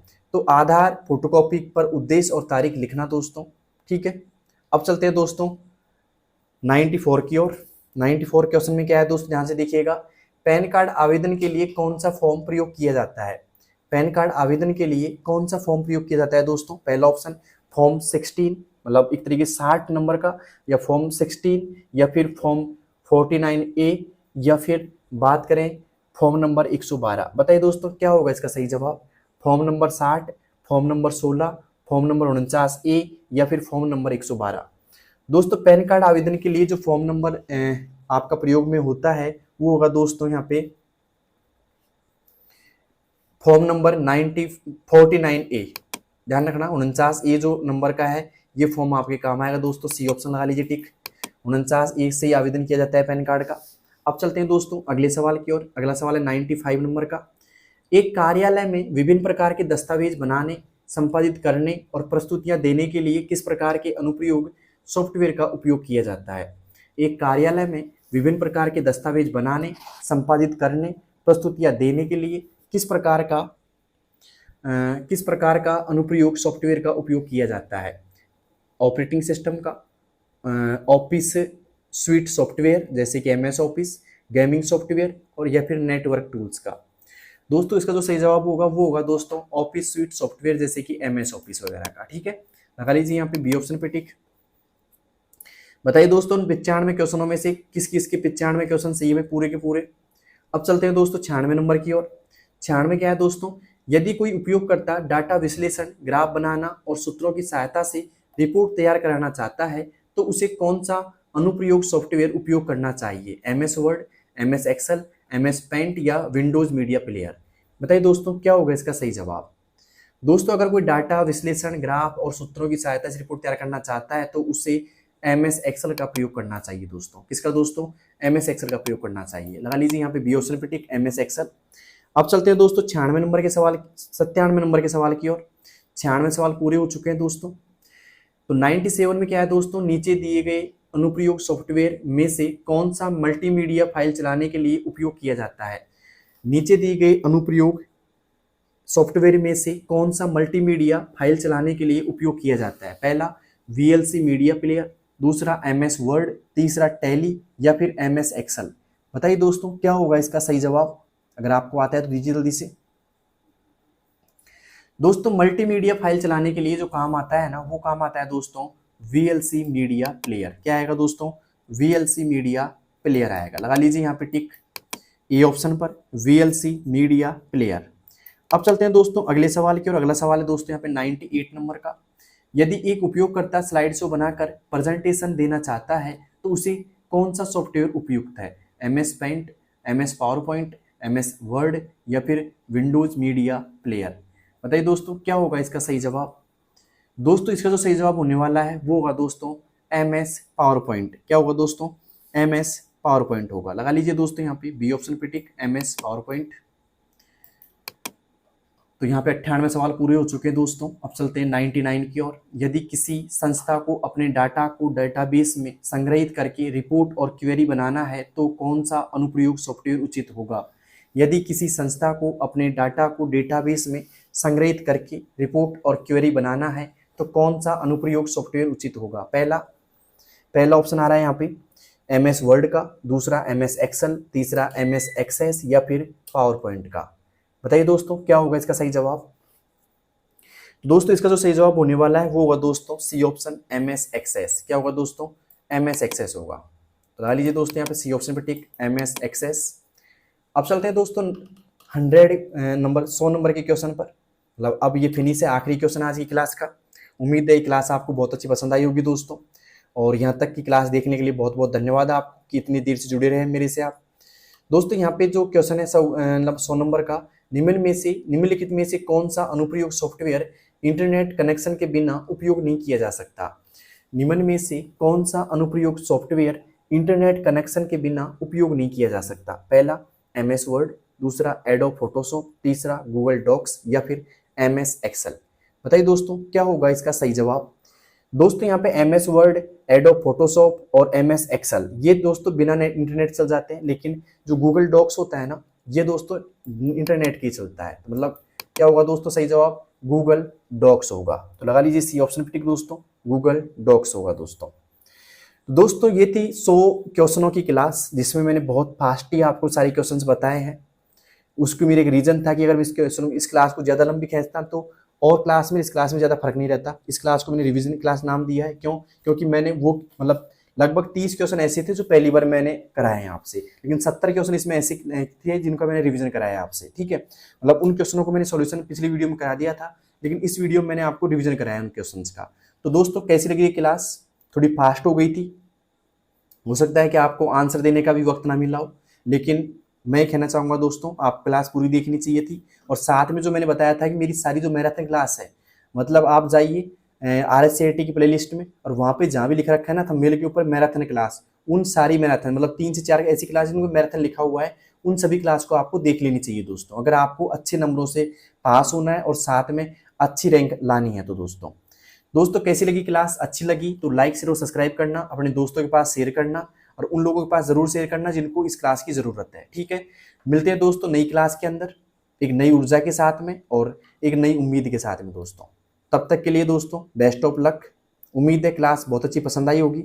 और आप कौन से शहर से मुझे देख रहे हो कमेंट बॉक्स में बताइएगा, और किसने पूरे 100 क्वेश्चनों में से 100 क्वेश्चन सही किए हैं वो भी आप कमेंट बॉक्स में बताना दोस्तों। देखते हैं किस बंदे के 100 में से 100 क्वेश्चन सही है भाई, और किसके 90 तक सही है, और किसके 80% सही है, और 80 से कम किस किस के सही है वो बताना कमेंट बॉक्स के अंदर। तो मिलते हैं दोस्तों अगली वीडियो में, तब तक के लिए बेस्ट ऑफ लक। धन्यवाद दोस्तों।